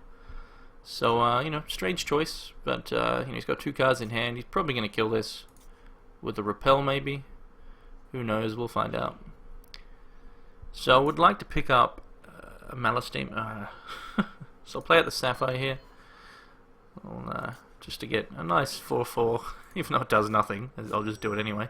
So I'm expecting this to die. But maybe we're lucky and he doesn't have any removal left. And maybe he's needing more resources to play out 5 drops or higher. Which, considering he hasn't done anything yet, probably is the case. Or he's just, no, that looks to be the case. So I'm in a good position here. So I can play it. If I draw anything, I can play it, obviously. But yeah, that Malice Demon would be nice. So yeah, let's see what he does. So there's a resource, and maybe we'll see a 5-drop now. Maybe we'll see a Rockcaster or something. Turbo Transfer. Okay, so not far off the mark there. It's still sort of like a 2-for-1 because he's gaining life and destroying a troop. He's not getting a troop on the board like a Rockcaster would. But you know, that's fine. So we're back to even Stevens basically. So he's got 1 card in hand. I mean, obviously it's not a resource, so let's go take a look. See what that annoying card is. I mean, basically, you know, we're basically completely even here. So it is a repel. So bye-bye repel. So now I need my Malice Demon, and then I probably will win the game off the back of it. Because we're both top decking here. Right. So yeah, we're both, you know, this card obviously I'll just keep in hand. I mean, I probably should have done the same with the other resource. There was no reason for me to play it out. So he got a troop, so that's actually relevant. Because I obviously don't... Oh, I can kill it actually, so never mind. It's actually not relevant at all. My charge power will make short work of it. So all I need is a Malice Demon, and I didn't get it, so let's kill that. And yeah, I'll keep those in hand for now, just to... I mean, I'm obviously drawing way too many resources here, even with running only 16. But, you know, it happens. All I need to do is draw a Malice Demon, that's all I need. Because then it will be him needing to answer that. You know, he needs to top deck a removal, and he's already used, you know, there's a repel, a terrible transfer, a murder, repel, murder, and you know, that's a lot of removal he's already used, or, you know, I've made him discard. So probably a resource he picked up there, maybe. Hopefully not another removal.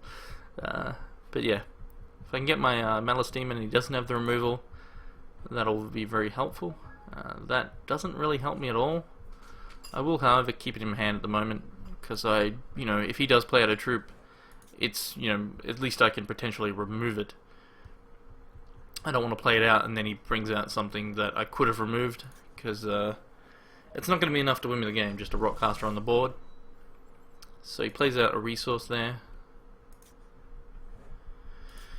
So yeah, it's going to come down to who gets to something good first. So at least I've got, you know, a removal in hand. Sure, I could play it out and start swinging in, but I can also do the same with the Thunderbird. And I'll play out the resource, just because, you know, if I do draw another one, I can get up to another charge power, even though it's not great, but I will.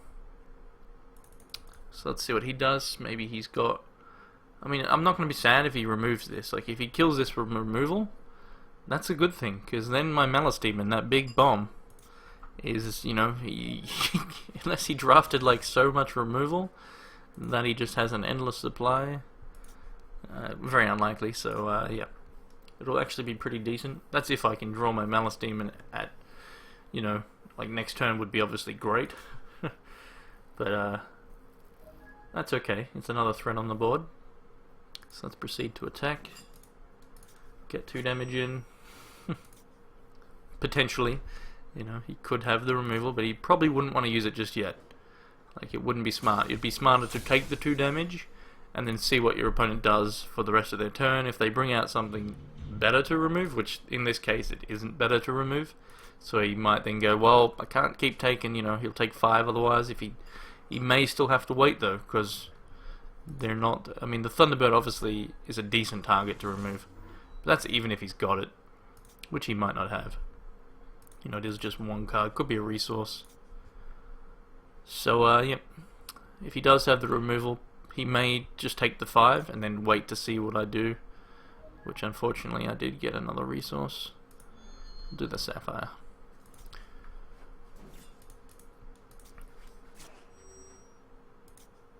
See, now I could have played this out, but again, I kind of don't need to. It may have helped, but obviously, he doesn't have the removal, or he's like, if he's got it, he's gonna have to use it. That's the thing. If all he gets is a 3-drop troop or lower, then the Rockcaster deals with it. So I'm in a very good position here. I don't really need to add to the board to finish him off. These will do the work for me. In a conflict is annoying, but that's just one less thing for him to use on a Malice Demon. If I can draw it. So that's not bad. I'm not gonna, it's not. I can still hit in for 2. So another bloody resource. So we hit in for 2. And sure, maybe had I played this out that many turns ago, I would have won by now. But you never know we can never know what he would have drawn. He could have brought out a troop that I then needed removal for, and it could have been me in the bad position. So I'm playing safer, and I think it's probably, obviously with how he's drawn the last like 4 turns, having this out would have been great. If he takes my Malice Demon here, that would be terrible. I think it was a blood card in that slight flick, the flip there, it looked like a blood card. So it's possible he took it. He won't be able to play it this turn. Next turn he will be able to if it was. That was not what he took. I would have seen the colours very briefly. So that's probably what he had in hand. I don't know why he played that out though, because it doesn't do him anything. At all, pretty much. But yeah, if he took the Malice Demon, that'll be super duper bad. And yeah. So we can do this. That's actually a good draw there. We get a Shroom Shore. So we discard a resource. Play out 1. I guess I'll play out the Shroom Shore. I could play out the Rockcaster as well. Let's see, I'll tack in 3, 4, 5, 6. So I'm putting him down to 9. So if I play this out, I've got him dead next turn, unless he... he's got something. I don't know what. I'm just going to wait. Maybe it's the wrong move. But, I've waited this long. It's probably going to be a Malice Demon. He probably stole it.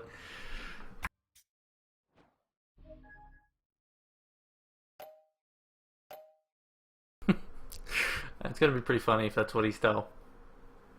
Pretty funny indeed.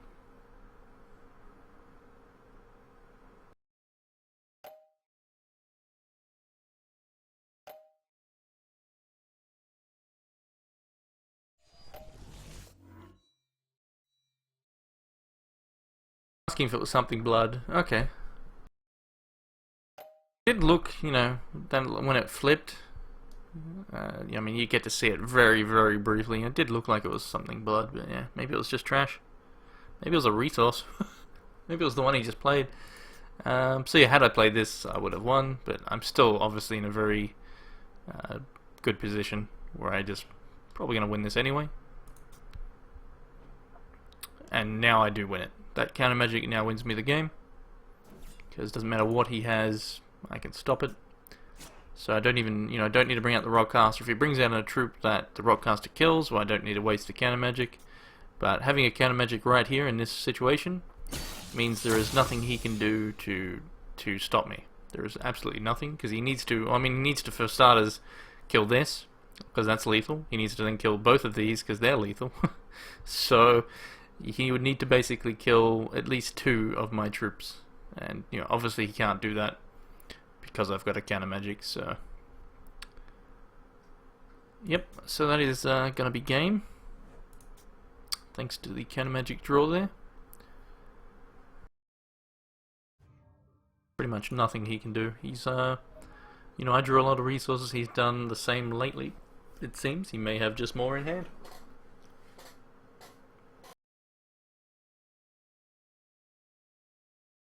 Let's see what he does.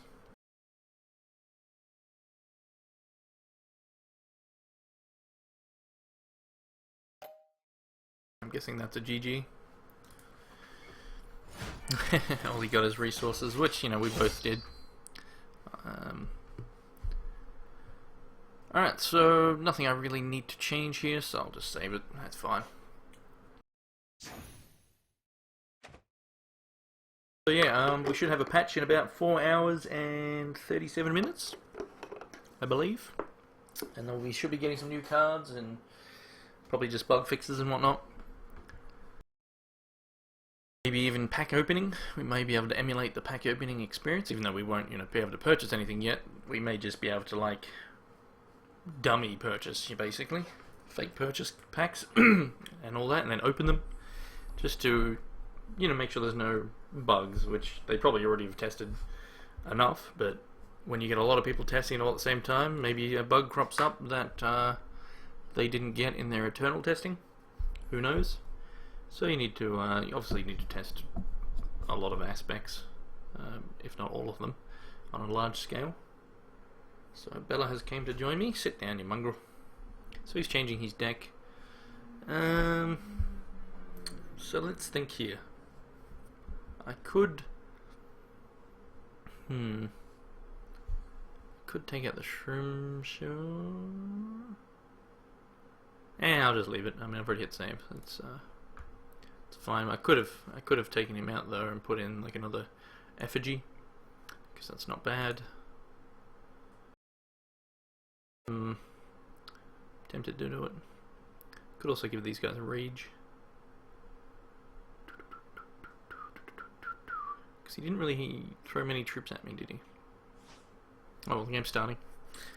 We'll change up in the third game if need be, if we get to a third game. So let's see how good my opening hand is. Let's get some Sapphire resources and Thunderbirds, please. I'll take that. That's pretty good. To get to look at my opponent's hand at the turn 2. I'm not going to complain about that. And then I can Oracle Song turn 3. Yada yada. So that's pretty decent. He's gone first this time. So I need to obviously play out the blood resource if I want to be doing Inquisition on turn 2. So I will do that. So there's another blood. So it's okay. I want another Sapphire though to get my Thunderbirds for when I draw them. But getting the blood is okay because of Terrible Transfer. Works off your threshold. So every resource you play, you gain a threshold for that color. And Terrible Transfer does damage equal to the threshold you have in blood. So getting blood is good in that regard. There's not too many cards that work like that. Things like Honeycamp also work off threshold, which is a wild card. The trooper's attack and defense is equal to your wild threshold when it enters play. So there's the other Sapphire, so that's good. So we'll now play out the Inquisition, see what nasties he's got in hand.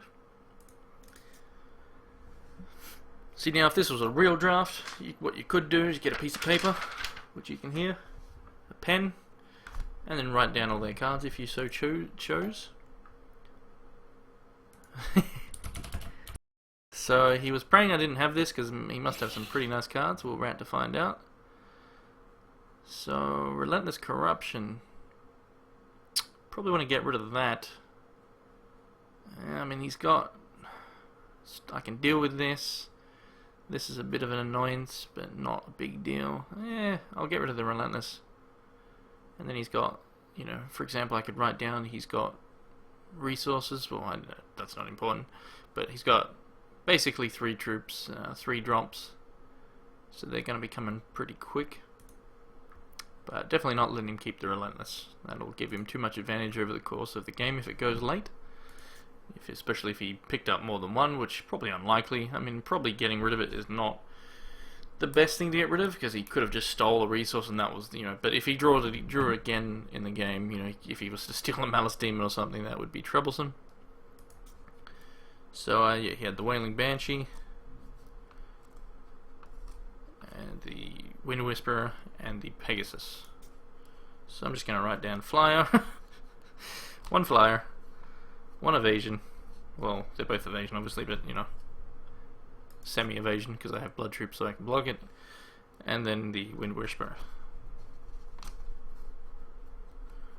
So there, I mean, we're going to see them fairly soon anyway, and if he does the Pegasus now, which he could, because he can do the diamonds, so if he does the Pegasus, he'll be able to get one attack in with it before I kill it with the charge power.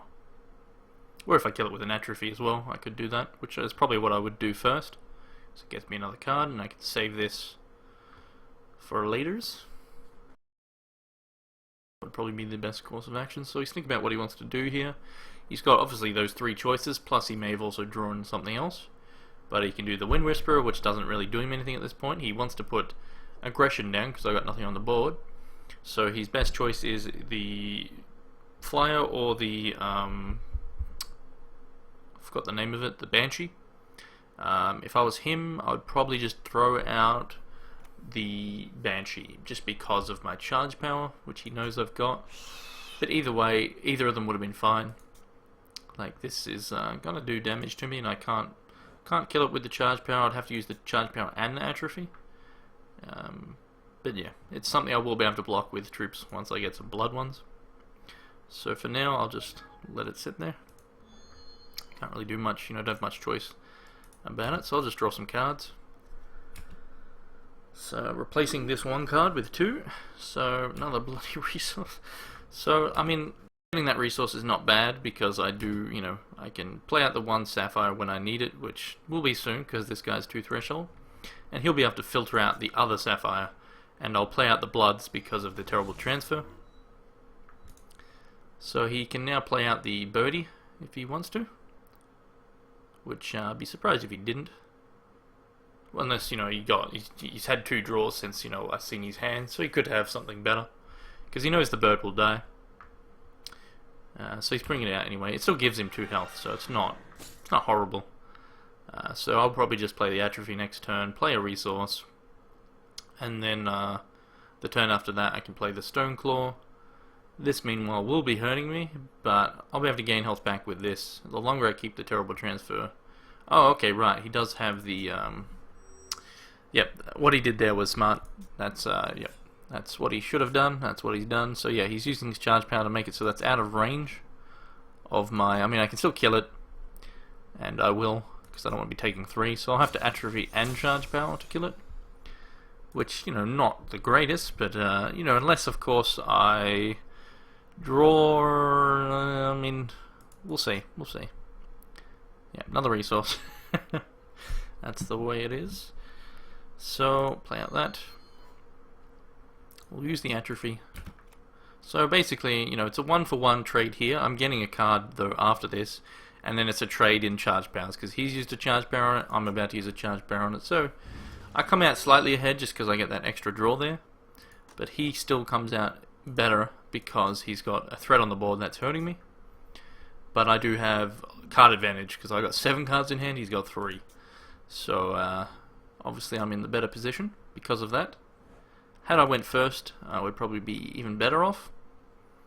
But just because, yeah. Anyway. So, let's see what he does.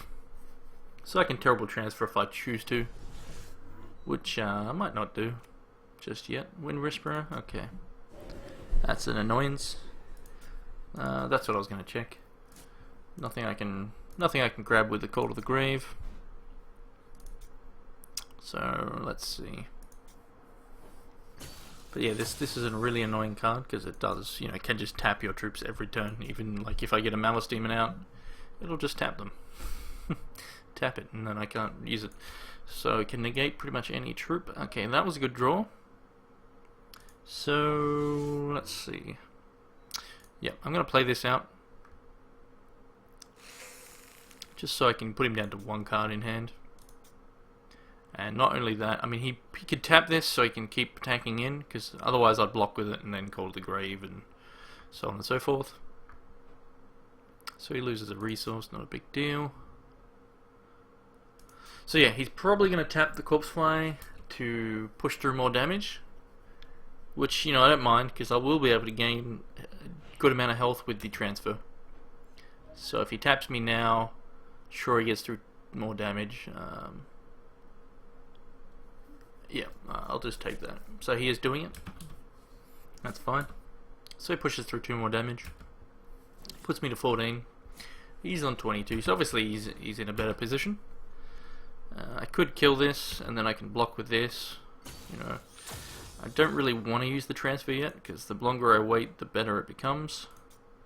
But, you know, I am taking damage, so it's kind of, oh, we got a Mesmerize. That's actually not bad. So, let's think about this. I can Mesmerize this, deals with the Wind Whisperer, which means I don't have to use the, let's think.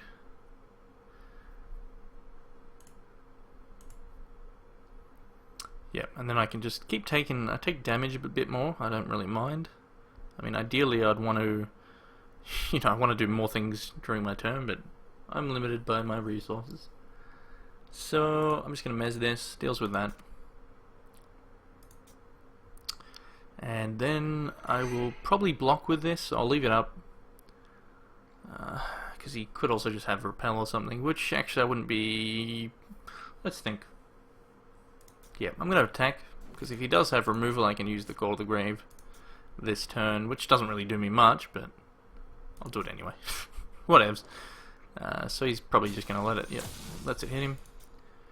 But I'm more than happy to let him hit me again, I don't really care. Because I'm going to be able to heal for a really nice amount with the terrible transfer. I mean, it's unnecessary damage I'm letting him do. But, I mean, he doesn't really have, you know, I've got card advantage on him. He doesn't really have any bombs or anything. It's just this one little dude, and if he doesn't add to the board, like if he needs more than just that. You know, I can deal with it easily. So, like next turn I can kill it for 5, get 5 health back, to put me back to 17. If I so choose, I probably won't, but it's an option.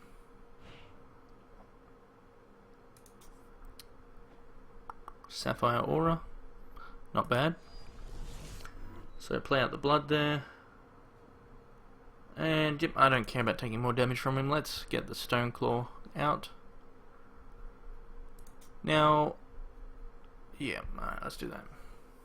I think, wasn't he running, was he running Blood Diamond before? I can't even remember. So we get to filter out 1 Sapphire. Doesn't really matter.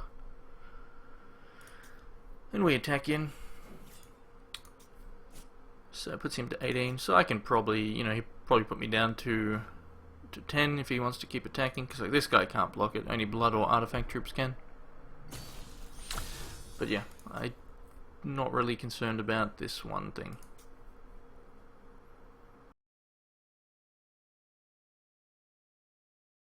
I mean, if he doesn't deal, like I can basically race him very easily, if I so choose to. Could also just make it a 1-1. Just not even care about it at all. Next turn, if I wanted to. In a conflict, that's a bit annoying. But oh well. It's 1 more removal taken away. And he gets to hit in for 2 again. Not the removal I would have liked to see. I mean, something that kills my troops is better since I have Call to the Grave. And as you can see, I've got no troops in here. But, well, not a big deal. So it's put me to 10. Still don't care. He's still not doing much. He's got, you know, I've got the card advantage on him still. I've drawn a lot more cards than him. So I'll play that out. I will then... There's not really much to do here, really. So I guess I'll just attack.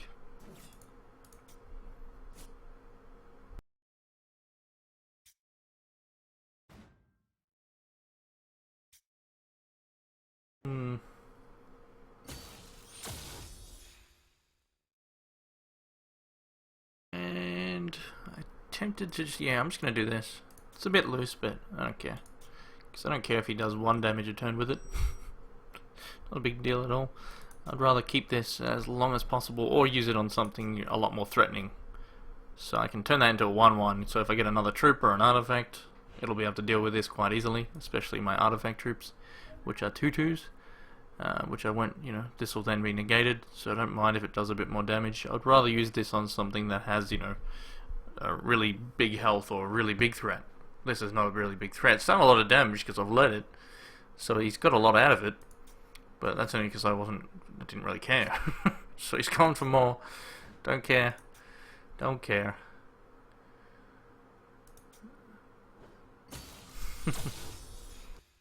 At some point, if for 9 turns he just keeps attacking with that, you know, maybe I'll have to use the terrible transfer on it, but I'm just gonna gain back. You know, it's still, you know, getting rid of it. I mean, there we go. There's a troop that deals with it easily. So, and that allows me to keep my transfer. So I'll play that out, because that deals with the Banshee. So there we go. So I didn't have to, you know, if I used this ages ago, sure I would have still been at a lot more life, but I don't mind. So he's on 3 cards in hand, he's down to 14 now, he can't attack me anymore, and I've got, you know, if he tries to do, say, 1 damage to this, I can Sapphire Aura just to give it a bit more health, so it lives, which, you know, if he has something to kill it, it's probably not going to be a damage spell, so, we'll see what he does. And also another benefit, by letting myself get low, he may get over aggressive with certain things, thinking he can finish me off if he just pushes through damage, and then it allows me to get good trades, and then I can just heal myself for probably, by the time I use it, maybe 6 or 7 health, or even if it's just 5, it still will be fine. And also it will do more damage, so if he brings out something big, I get to kill it. So Sapper's Charge is gonna kill my fly. I can't stop that. So, I mean, well, he may also just kill this, because then he can just keep attacking with that. No, he goes for the fly, which is fine, because Call to the Grave, so fine by me. I can now get to use it, make him lose another card from hand, get more advantage over him. So he probably won't attack here. I mean, he might, but we'll see. He does, so I'm more than happy to block. Now I could combat trick. It's not really the greatest target though, so I won't do that. I'll just let the trade happen unless he does a trick.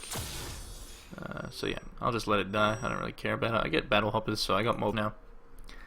But yeah, I could have, you know, I could have saved it, and it would have then killed that and been something I could damage with. But I'll save this for something better. Counter magic, that's nice. That's really nice. Alright, so let's get that Corpse Fly. That is going to really help me. That'll probably help me win this game quite easily, because I can leave open the resources very easily. So I hope I clicked the right troop there. That'd be bad if I didn't. So we bring out the Corpse Fly again. Make him go down to 2 cards. And then, you know, we still have resources open to do the counter. If I was to play out the Sapphire Shard, I could then do the Terrible Transfer or the counter. Might as well.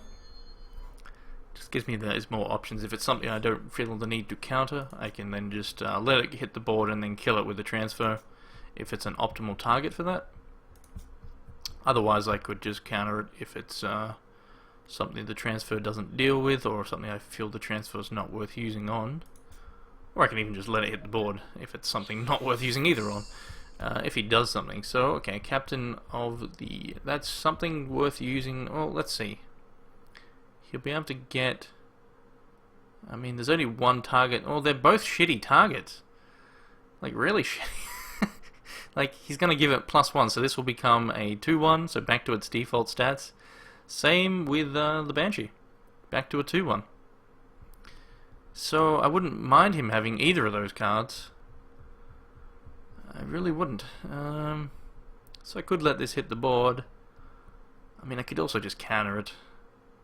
But I could let it hit the board and then kill it with Terrible Transfer, and then we know he's going to draw a shitty troop. So,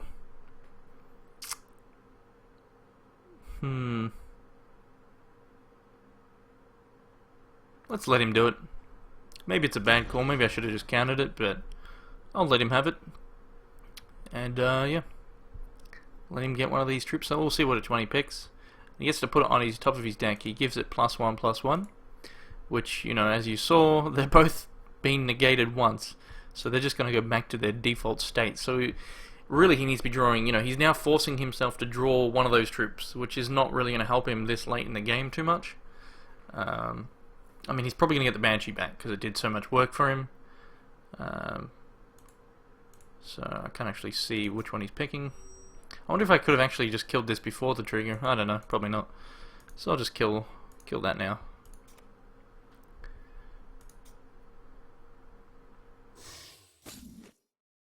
I'll kill that.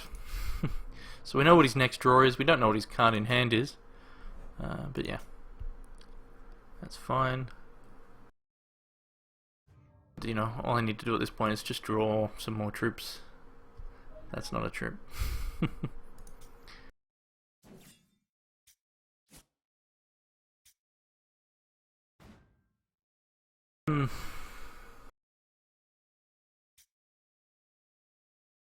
Counter.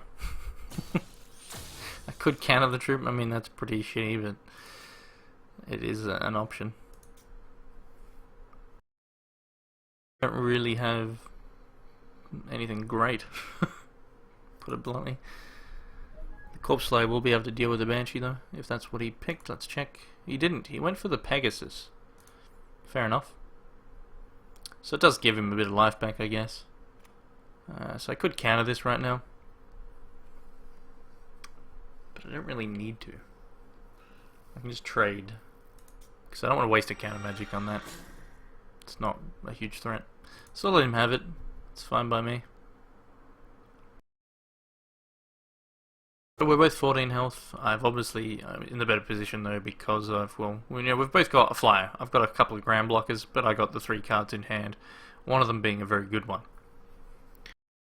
So any type of removal he wants to try and use on me, I will counter. And, you know, if I draw a Malice Demon, then, you know, unfortunately, if he has like a murder or something, I don't have enough resources to do. Actually, I do. Sorry, the Malice Demon is 7 cost for an 8/8. So by playing this out, you know, if I draw the Malice Demon here, beautiful.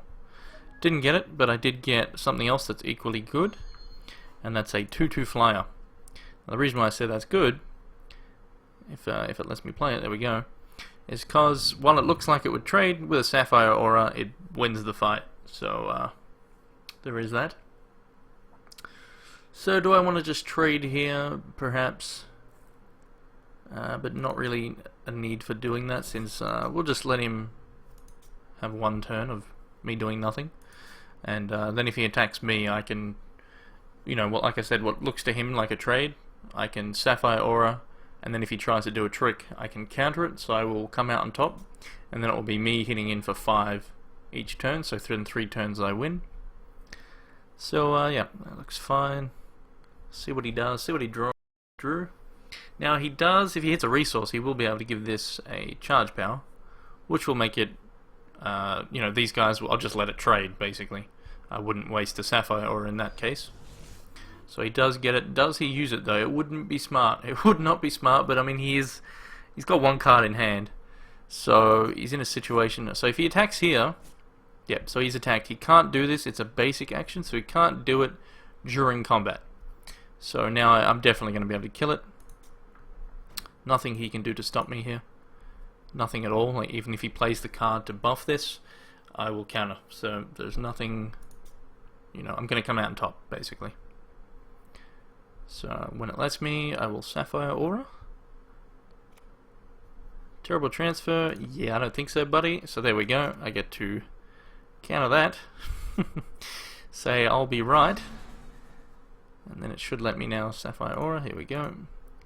So now we've both got no cards in hand, but as you can see, I've now put myself in the position to win the game, because now I have 2 threats on board that he, you know, has to top deck to deal with.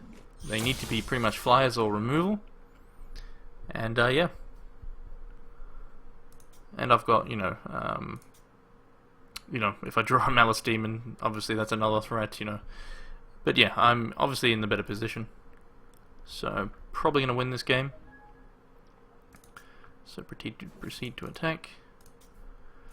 Now, I will play out this resource, just because if I hit another one, then at least I'll have the charge power. Maybe he'll give me something with 1 health to kill. Then again, he would just buff it, so let's not do that. Let's pretend we've got something better. Because yeah, he would be able to play out a troop and then buff it immediately. And that's something he probably would do. Especially if I had, you know, 1 resource away, or had 4, you know, if I had the charge ready. He would definitely do that, because he needs obviously something to stop me. So he's in top deck mode. Obviously he didn't get anything useful. I mean, he may have got a repel or something, so we'll find out. He'll kill this if that's the case.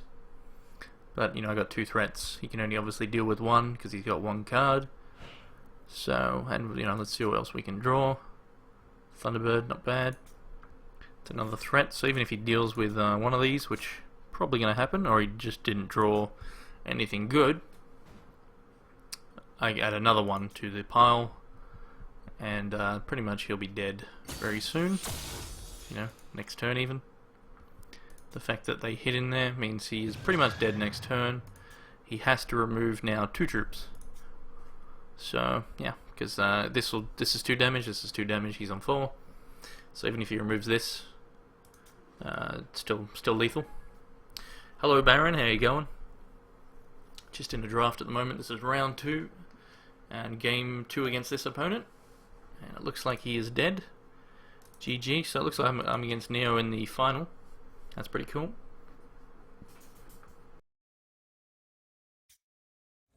But yeah, he obviously didn't draw something, you know, good there. Something that helps him. Not the Thunderbird. So we'll just swing in. And that's game. So yep, now we go into the finals. Did I type GG? No, I didn't. No, I did. Sore as balls. Why are you sore as balls, Baron? It's sick all day. Oh, that's charming. I needed to know that. Thanks. Didn't read out the rest there. No one needs to know. No one needs to know about your explosive ass. But yeah, did you eat something that probably food poisoning or something maybe? Shouldn't have ate some shit. Alright, so we won a Thunderbird. Ah, Thunderbird would have been great because we had the 2 Sapphire. Still keepable.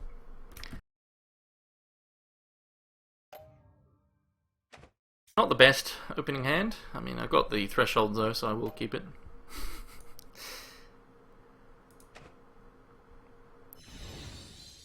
Cards of Fate. That's fine.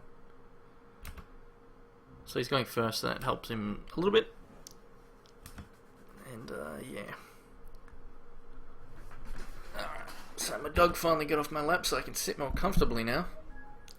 Little bugger. So I'll play out the Sapphire just in case I draw a Thunderbird. I can then play it out turn 2, which is the ideal scenario. Getting a Thunderbird out turn 2 is very good. Very, very good. So that would be very nice. So Thunderbird's sitting right here. He's going to flip into my hand. And it's going to be sweet. So that's not good. Him getting an early technical genius. Oh, and he's got an answer for Thunderbird. So we don't want a Thunderbird anymore. But that's not good. Not good. So he's got removal. Gets rid of this guy. That's annoying. Peak. So I guess I'll play out the Sapphire here, just so I can do a 2-cost peak. I'll do it during his turn, not that it really matters. But yeah, he got off to a good start there. This is going to help him out if he's got a lot of artifacts, which I believe he does. I mean, the fact that he's running it, you know, it'd be silly not to have a lot. So I'll just peek here, see what we can grab.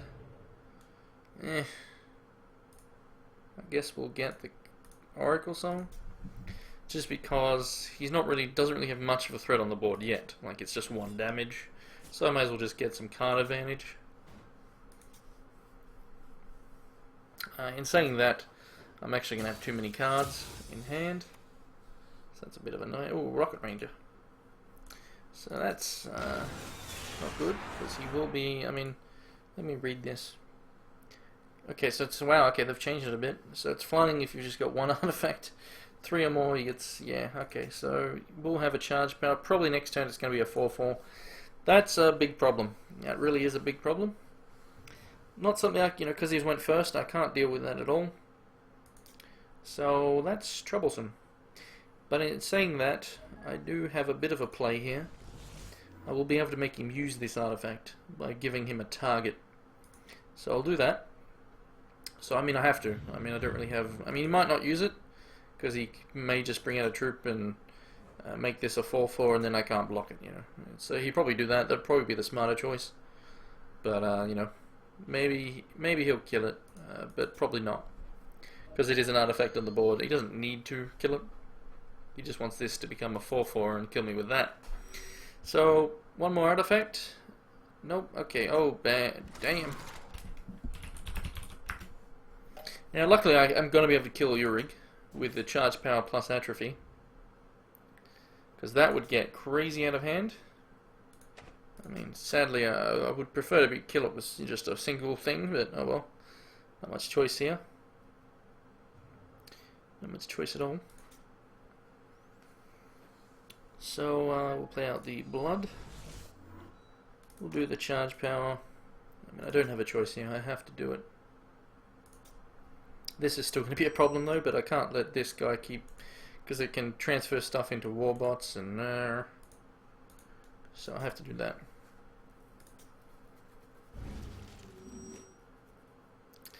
So, because I'm not, you know, he's going to get another artifact, I'm just going to attack, fudge it. I'll get through for some damage. He's gonna be able to, you know, if he gets an artifact out, it's gonna hit me for 4, and I wouldn't have been blocking. So silly not to attack, because I can't block. So that's why I'm attacking there, because that's all I could do anyway. So getting these 2 Oracle Songs early is not really good because of reasons. So surprisingly, no artifact. That's interesting. But yeah, I'm only taking 3. That's fine. Well, sort of. This Sapper's charge is a really big problem. Deals with my Mazarine. Deals with all the troops that I can play out except the Gargoyle. But the Gargoyle won't do enough because all he needs is another artifact. Pretty much. So. I'd probably have to bring it out though. Yeah, let's do that.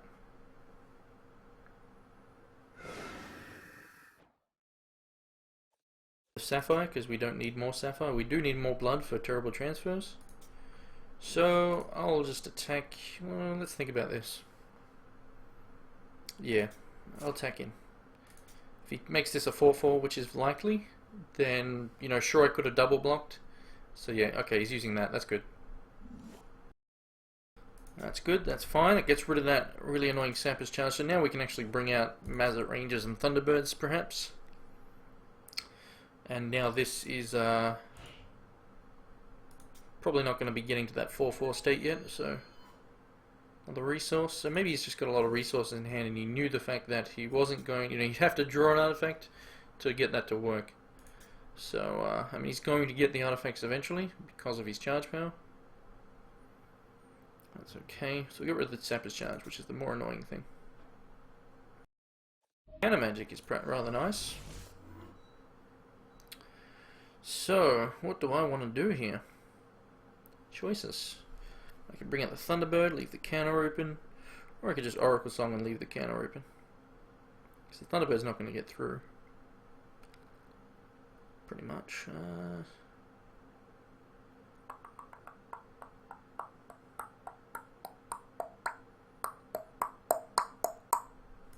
I'm going to do an Oracle. Because it uses my resources a bit more effectively. And we got some pretty decent pickups. I mean, I could still... Let's see. I mean, I could actually steal his Urig. Oh, no, I can't because I've negated its health. So that'd be silly. Do I want to leave the counter open? That's the question here. That is the question, the number one question. And let's see, it's a 3-2, so they could block it very easily. We'll leave it open. And we'll attack, because if he does play a resource plus an artifact, this will be a 4-4.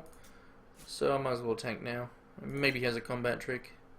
I don't care. I mean, if he has the combat trick, I can counter it, so I'll just hit in, because if this does go to a 4-4, I'm not going to be blocking it.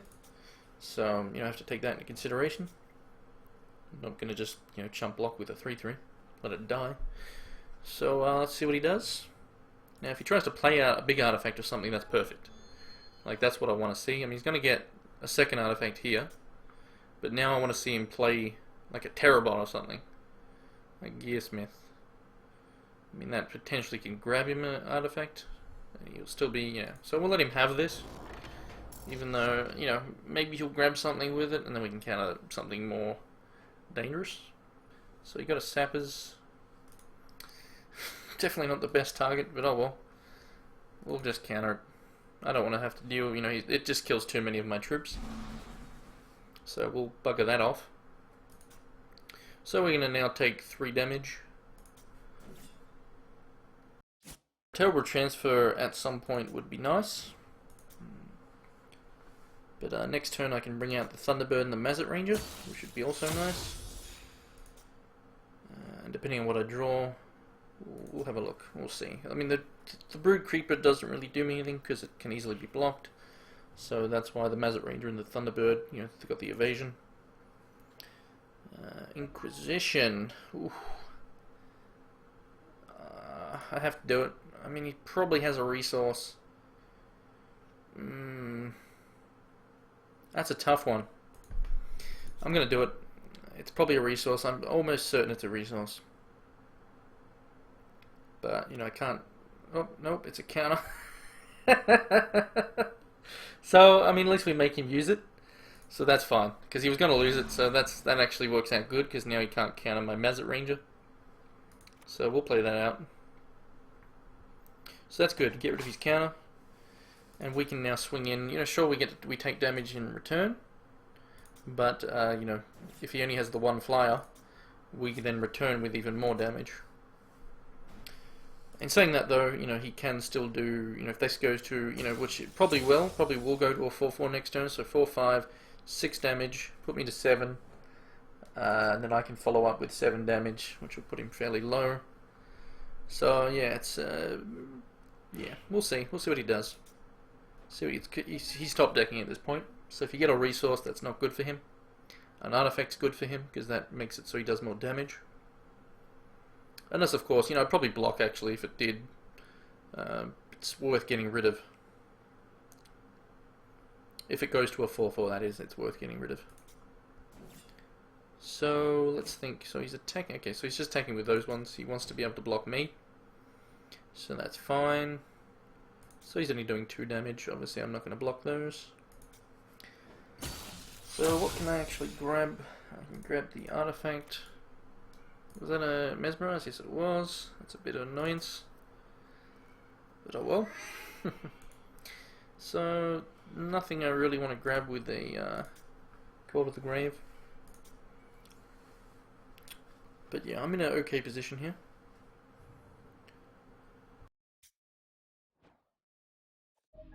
So we'll play that out. So 3, 4, 5. Or I do, yeah, I think I'll do the Oracle first, just to see what we can grab. So that's 2 cards, so not bad. I can do 2 Thunderbirds now. Can also bring out the Shroomshaw. I think I'll just bring out the 2 Thunderbirds. That'll do. Sure, I'm going to take more damage, but whatevs. So, probably attack here. He'll block.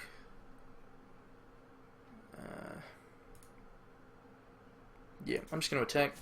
I don't care about losing this because I got Thunderbirds. I mean, maybe it's not the right choice, but I don't really care. I mean, I should have done the attack. Okay, he didn't block. That's interesting. But yeah, I should have not played these out. I should have done that in the second main phase, just to make him think I had something up my sleeve. But I mean, the fact that he didn't block there is, I mean, he wants to keep this guy. He probably knows he has to, because if it dies, then I've got a clear path with Thunderbirds, which is not good. So that's probably why he didn't block yet. He wants to make it a 4-4. Okay, so he's actually tapping out. So obviously he didn't get anything that helped him. So that's good. That's one game. Is there anything I want to change? Now he's got a lot of little weenies. Little weenies. So with that said...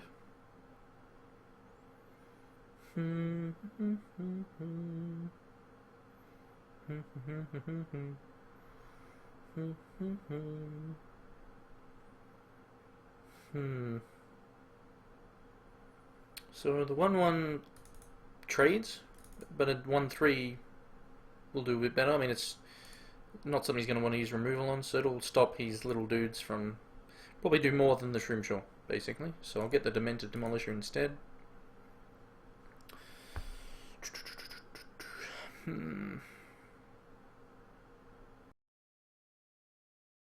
That'll do. I'm not fussed.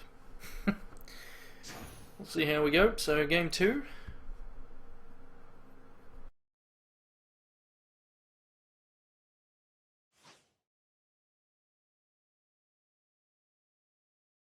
I was lucky in that game to deal with that Urig when I did.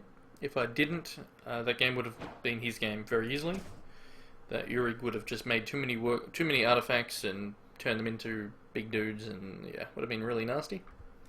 Not the best hand, but I'll keep it. I don't care. So I can get a Sapphire here with that. And then if I draw another Sapphire, I can play out the Thunderbird in turn 2. Gearsmith, let's see if he grabs something. So he's on 5 cards. Does he go up to 6? Very likely. But he may also just miss, and he didn't. And it's... Why is that free? Oh, right, because he got it with the... Obviously he picked it up with the Gearsmith, so that's a very nice pickup for him, because now my Thunderbird already negated, so bloody annoying. So yeah, that's Sapper's Charge. I probably should have actually changed my deck with the fact that he's got Sapper's Charges. That would have been the smarter choice. I did do a bit of a mistake there. So I'm actually going to get a Blood here, because the Thunderbird, you know, is answered via the Sapper's Charge. So I'll play out the Blood. Not going to be playing this out yet. Corpse Slide, I don't care if it dies to a Sapper's Charge as much. I do have a Call to the Grave though as well. So we'll just do that. Whatever. But yeah, I will definitely have to change. Oh, that's not good. I will have to change my deck so I don't have troops that die to Sapper's Charge.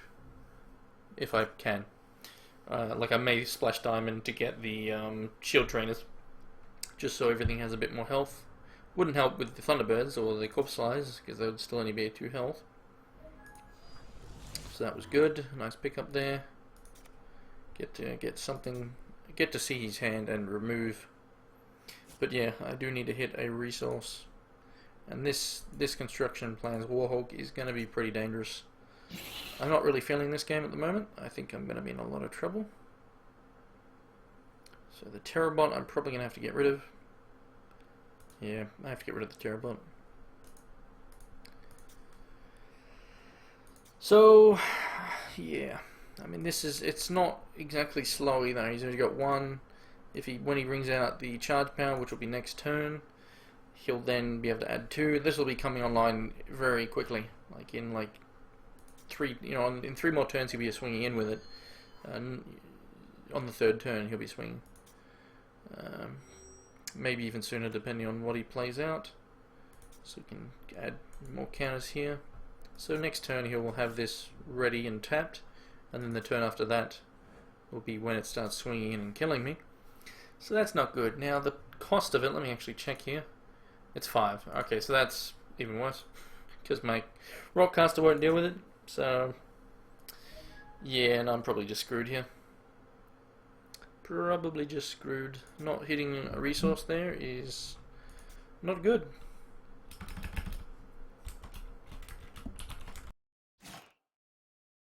Trying to do sad face. So we're going to be going to a game 3. I can already tell. I mean, the fact that the Sappers Charge answers, you know, my Thunderbirds and Corpse Flyers and all that stuff, and he's got the Warhog, which is about to come online. Not much I can do about it. So he's got this online now. He can swing in for 1 here. He then taps these 2. That becomes online, and then next turn it's doing 5 damage with Crush. I don't really have a way to deal with that, especially when I missed a resource. Even if I didn't, though, like, all I would have out is a Corpse Fly.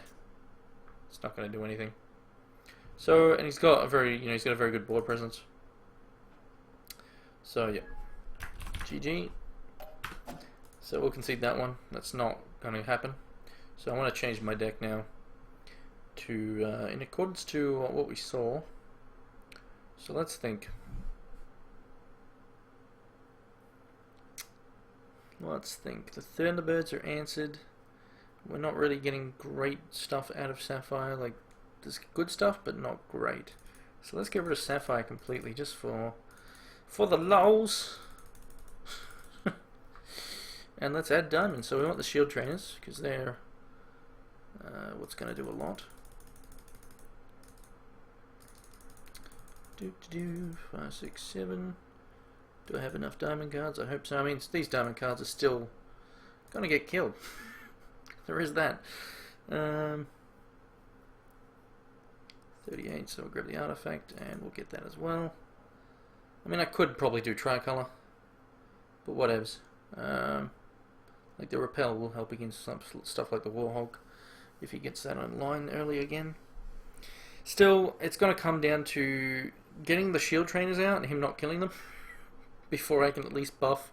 I mean, they don't do enough, really. I mean, it's still really loose.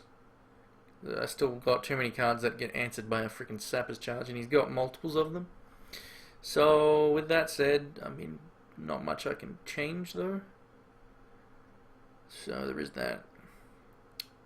But yeah, figured I might as well. Oops, I got a counter magic still there. Oh shit, I need one more card. Ugh. Guess I'll grab the Shroom Shell. It's a bit crap, actually. Maybe I want the 3. Yeah, whatever. Let's just do that. So, I think that's okay now. Oh, I didn't socket the other... no, I have to hit save. So I don't have a socket. The other guy's not socketed. But as you saw, I had like 2 seconds.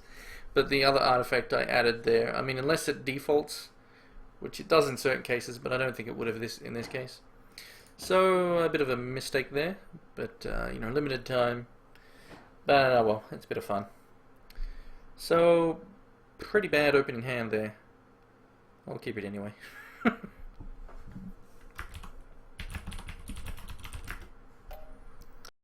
The resources, you know, I got too many diamonds.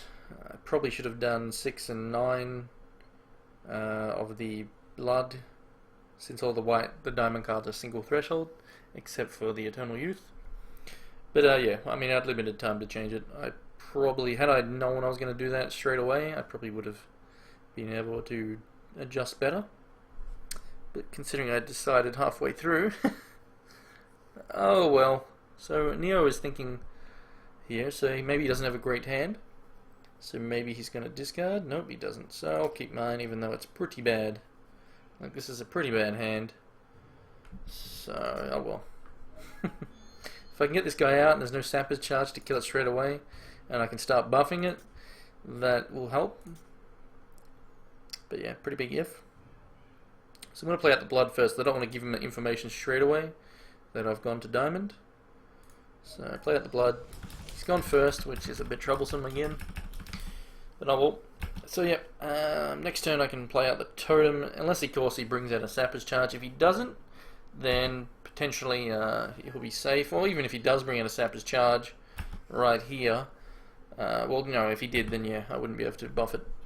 But yeah, I need to get this guy out, and then on turn 3 I need to start giving it stats, basically.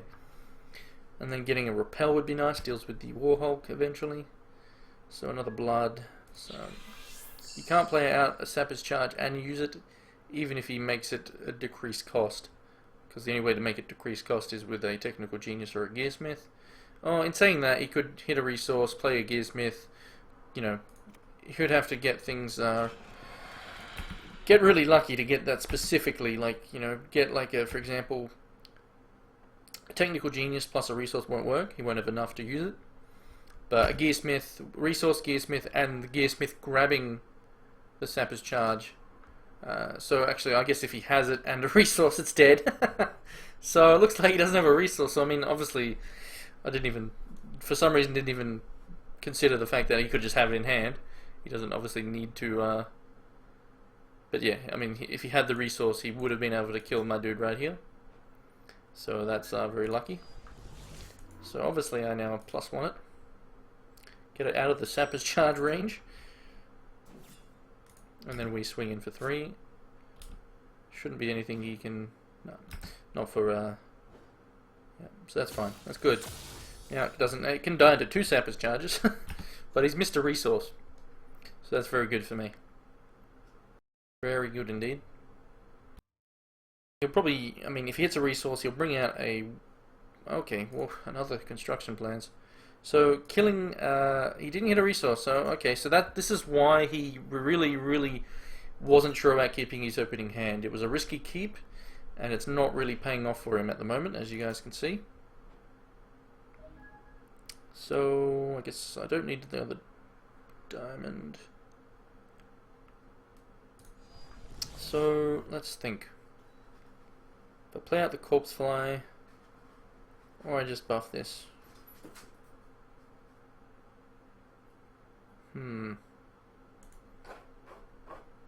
I guess I'll just buff this. It's damage now instead of damage later. So yeah, this changing the diamond and getting this early and keeping it alive will probably win me the game now. It's going to be really hard for him to deal with. In saying that, he could have a Mesmerize in hand, and that'll be an easy way for him to deal with it. Like if he hits a resource, Mesmerize will fuck me over.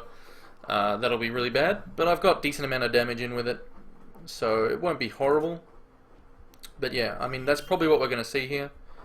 I'm really expecting to see a Mesmerize, and there it is. So there's my psychic powers at work once again. I know everything. I know what you did last summer, Baron. I know it. Alright, so there's the worker bot. So we'll probably just kill that now with charge power. Just because I don't want him just building up these. He'll build up some, like he'll get 1, but it's not a big deal. I mean, maybe it's not the best, you know, it's definitely not the best usage of it, but it slows him down. So there is that. So in saying that, let's make him discard first. He'll probably kill this with the sappers, maybe. Not a big deal. So he's lost another bloody construction plans. So let's get rid of that. So he's going to tap just to get 1 charge. That's fine, we'll get rid of it. And then we'll bring in the Determined Zombie as well. And then he probably will kill the Corpse Fly. He can't really just let it hurt him. But he'll still take 1 from this unless he brings something into play, which he probably will. He's got 3 cards in hand. I could potentially just, you know, kill whatever he brings into play as well with a terrible transfer. But maybe not the best choice. Probably better to actually leave this for when it can do 5 damage. Bombsmith is really annoying, so that goes the Corpse Fly. Oh well, it was dead. So, I mean, now I can't really attack him with this, because, I mean, he would have to, it would be a 2-for-1, because he would have to sappers and bomb, you know, block with the Bombsmith. So maybe it's still worth attacking, and I probably, yeah, I think I will. I could even Blinding Light, not the greatest. Shield Trainer would have been nice earlier. So I won't play this out until I can play it out and protect it. Actually, I guess I could play it out, and then if he tries to sapper it, I can Blinding Light. But yeah, we'll just attack first. But I obviously don't want that the sappers around. But I don't think he's going to do that. It'd be a pretty loose trade for him, you know, losing 2 just to stop 1 damage. Not going to really do too much. So let's think. I will, yeah, I'll just just keep those in hand. As you know, I'm pretty sure, unless I draw, like a Malice Demon or something, he doesn't really need the extra health. So he's now got that at 2. So we'll just leave this live. But yeah, we got things we can do here. But I want to play this out when I know I can play it out and a troop. I mean, he may... he'll probably just sappers it straight away, actually, so it's not going to really work. He's gave me a target for my transfer. It's a good target. So I think I'll be doing that. I will probably wait till my turn, though. Let's see. Nah, I'll just kill it now. Use my resources more effectively. So we'll kill that. We'll gain 3 life. He can't let that stick around. He's going to obviously tap. So there is that. So he's almost got a Warhulk, and I now obviously don't have the card to deal with a Warhulk, so I'm probably still in a lot of trouble. So there is that. He's almost there. He's almost there.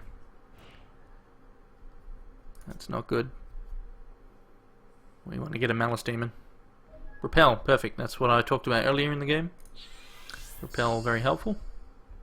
So again, don't need to bring this out because it's not going to do me anything. So let's think. Yeah, I'll just attack with the zombie again. Puts him down to 11. But yeah, there's the shield trainer doesn't, by itself, not going to do anything, so I'll just keep it in hand for now. I mean, then again, he probably won't even want to kill it with a sapper's charge. And I don't really need it. Let's just throw it out there, who cares? I don't, as I said, I don't really need it. If he wants to use a sapper's charge on it, that's kind of a waste. Because it's... Yeah, anyway. The Warhulk is the bigger problem, but I do have an answer for the Warhulk, so that's fine. So he's now going to be able to get this online. Won't be able to attack with it yet, though. It comes into play tapped, so that's good. The other one, obviously, no counters yet. Fate Rack, annoyance, but not a big deal. So one thing I should have done with this guy is actually gave him Steadfast before, because I knew he was running the Mesmerize, and I even called the fact that he was probably going to do it after the fact, obviously. But yeah, had I gave it Steadfast, that would have been a lot better. Probably would have won already. So that was obviously a mistake. I mean, I could have actually even killed this, with like one of my cards, like the Terrible Transfer, replayed it, and then gave it Steadfast. I probably should have done that. I mean, I still have the opportunity to do it if I pick up something. Probably not, actually. So maybe that, that's something I obviously didn't consider until now. But yeah, bit of a mistake by me, and not much I can do about it now. But that would have obviously been, I would have probably won already had I not done that mistake. So if he filters out my Malice Demon, that would be bad. He did however hit 2 good cards there, a Corpse Slayer and a Call of the Grave. So either of those would have been rather nice. I mean, because the Call of the Grave would have got me the other Corpse Flyer, and he's on 1 card. So nice mill by him. I do have a way to get rid of that 1 card. Probably a counter magic. So he's probably going to counter it like he did last time. So we're about to find out. Nope, it's a Terrabot. We'll get rid of that. That's a good trade. So, I mean, I'm just going to attack with both of these. I don't care about the shield trainer. If he blocks with the bombsmith, so be it. I've got ways to kill. So he's not going to block. And now he can. He'll have the Warhulk online next turn. The repel basically screws him though. Unless he top decks a counter magic on his next turn. Yeah, if he gets the counter magic here, he'll be laughing. Like, he will literally be sitting in his chair laughing his ass off. I mean, it'll put him in obviously the better position. If he gets the counter magic here, he'll be loving it. Okay, he got a resource. That does mean he gets another. He gets a blocker now. So that does mean this guy doesn't attack. But now, obviously, the Warhawk can attack. He's going to mill me a bit more. So hopefully we just see crappy cards or resource like that. That's good. So, yep. So we're now going to have that attacking in. Nope, he was afraid of the repel, I guess. Or he just wants to stop me attacking him. Probably the smarter choice there. Or maybe he's listening. He knows. He knows. I mean, it's not hard to work out, though. So that's decent. We get a flyer.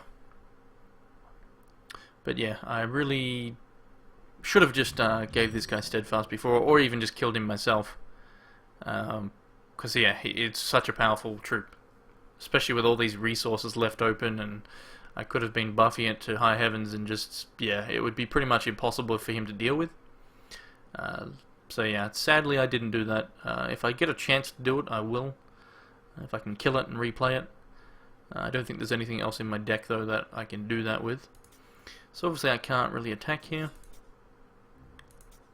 So he doesn't, doesn't want to be losing life. Oh, and that's the one I... Wait, it doesn't have flight? Oh, right, because I needed to... Alright, you can't change the sockets actually even. So yeah, that was a misplay. Another one. So what did he... Oh, he's going for the other Warhog. That's clever. Yep. That obviously makes it so he gets it online very quickly. And obviously I have nothing that, because this isn't flying, because I changed to diamond and not sapphire. Basically, only going to be able to deal with one of these. However, if I get one more... there goes my mouse. So he's probably going to take this game. I mean, because I may just get milled. I can't really get through. Yeah, he's going to have two Warhogs. I can only deal with the one. If I get another troop, then I can combat trick with the blinding light on the other. But yeah. That sucks.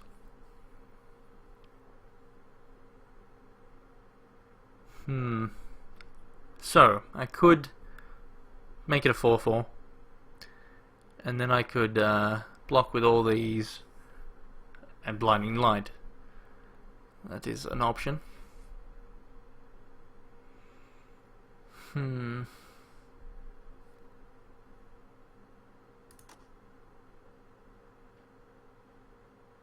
If he does the sappers now, that'll screw everything. Because the only way to protect from the sappers is... Let's hope he doesn't. I mean, if he does, then I'm pretty much in a really bad position here. But I'll do that. If he uses the sappers now, obviously I can't afford to use that to protect whatever he kills, which would probably be the... I mean, you can only kill the shield trainer with it, so he probably won't. But yeah, so now he's about to get the second Warhog. He should be doing it right here.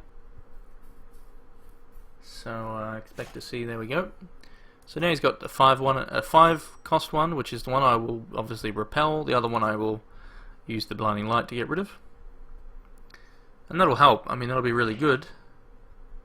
But is it enough?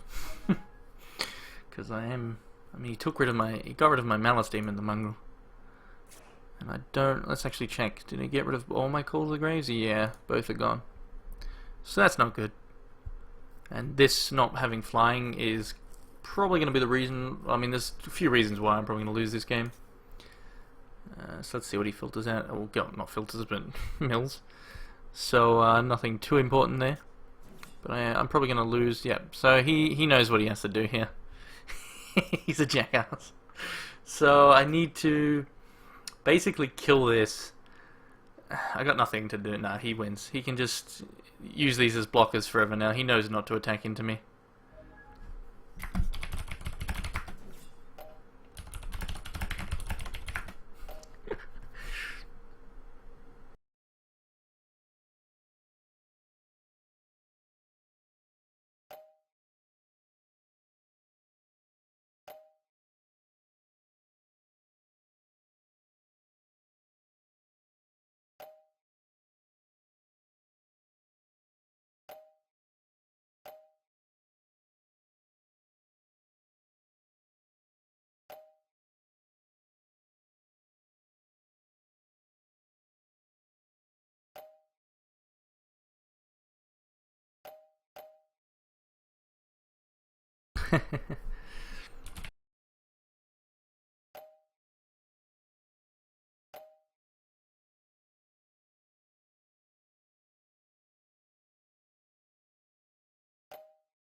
So yeah, I mean he wins by mill.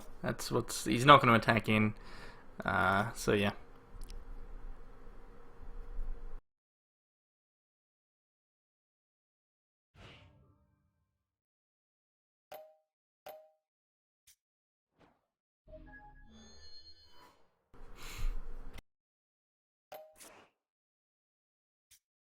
So yeah, I mean I mean that Mazet Ranger would have been.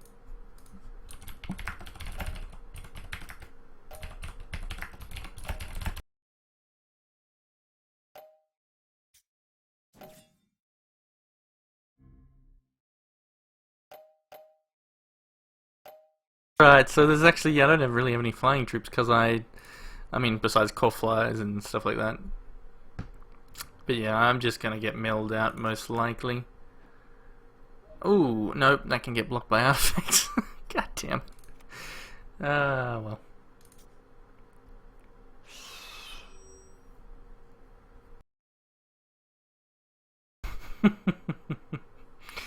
Well, my early mistake by not giving the steadfast has, you know, if I'd done that, I would have won this game ages ago, like ages, because I would have gave it steadfast, then flying, and I could have just buffed it.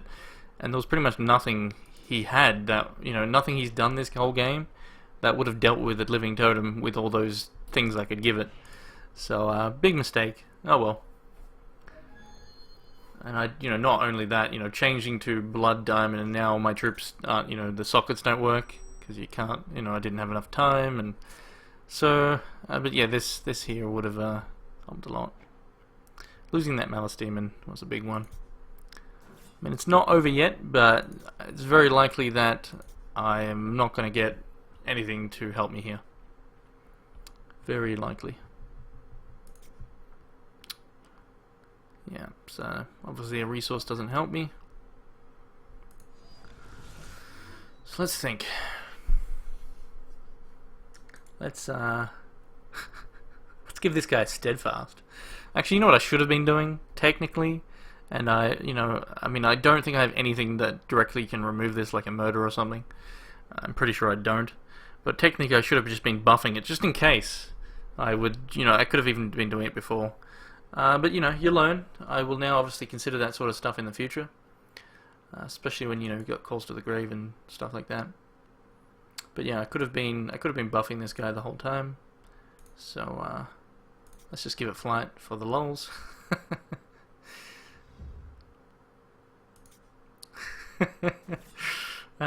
So yeah, I've made a number of mistakes in this game.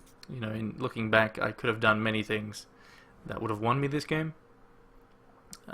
So you know, that's something now that I've made the mistake, it won't happen again. I will now know that, you know, give this guy steadfast if you're against Sapphire. You know, I even, you know, after doing the play and attacking it and hitting for 4, I was like, oh, if he's gonna mesmerize, I'm screwed, and you know, he did. So, you know, obviously I could have counteracted that. I also could have just killed. There's another card that would have been somewhat helpful. Terrorbot, that's not good. Now, even if I do get a flyer, it's not gonna. So yeah, I've lost this game now. There's pretty much nothing I can draw. The Malice Demon, which he milled out earlier, would have been good. But yeah, he's a dirty bugger, and he wins via mill. Well, I mean, the Rockcaster actually kills kills the Terrorbot. I mean, that's all I can do.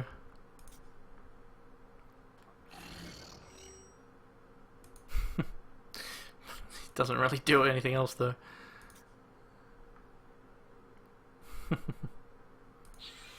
So yeah, I mean, I can't push through damage. He's got these big guys on the board.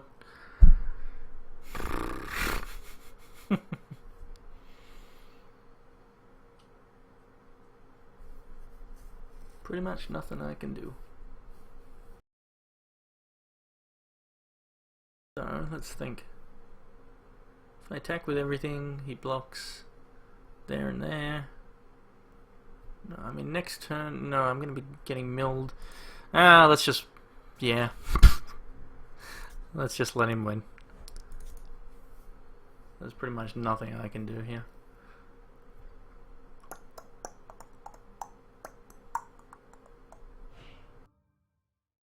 He's on too much health. If he was lower, I mean, like I said, there's many things I could have done differently this game, like killing this after the steadfast mistake, and then getting it back out and giving it steadfast would have been an obvious one. So another flyer.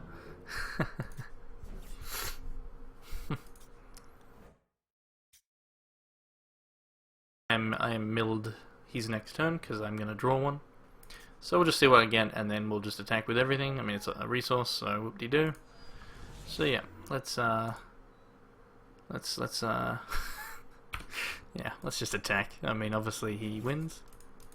Really, I should just say GG and save us the time. So yeah, let's do that.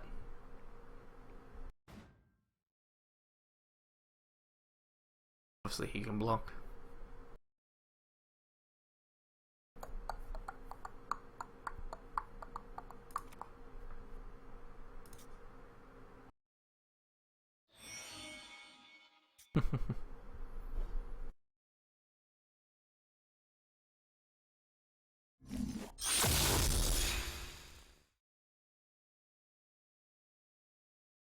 He blocked there. I mean, had I done this many... I mean, it's only because now I got the rock caster. I mean, I needed... You know, if I wasn't getting milled next turn, that still wouldn't be enough.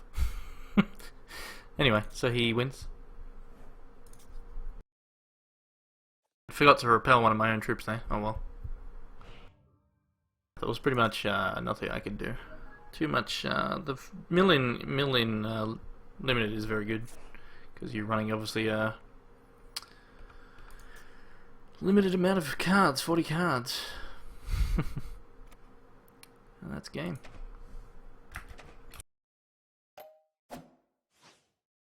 So that's the end of the draft. So now I'm going to go and play some constructed. So GG to Neo there, who won the game.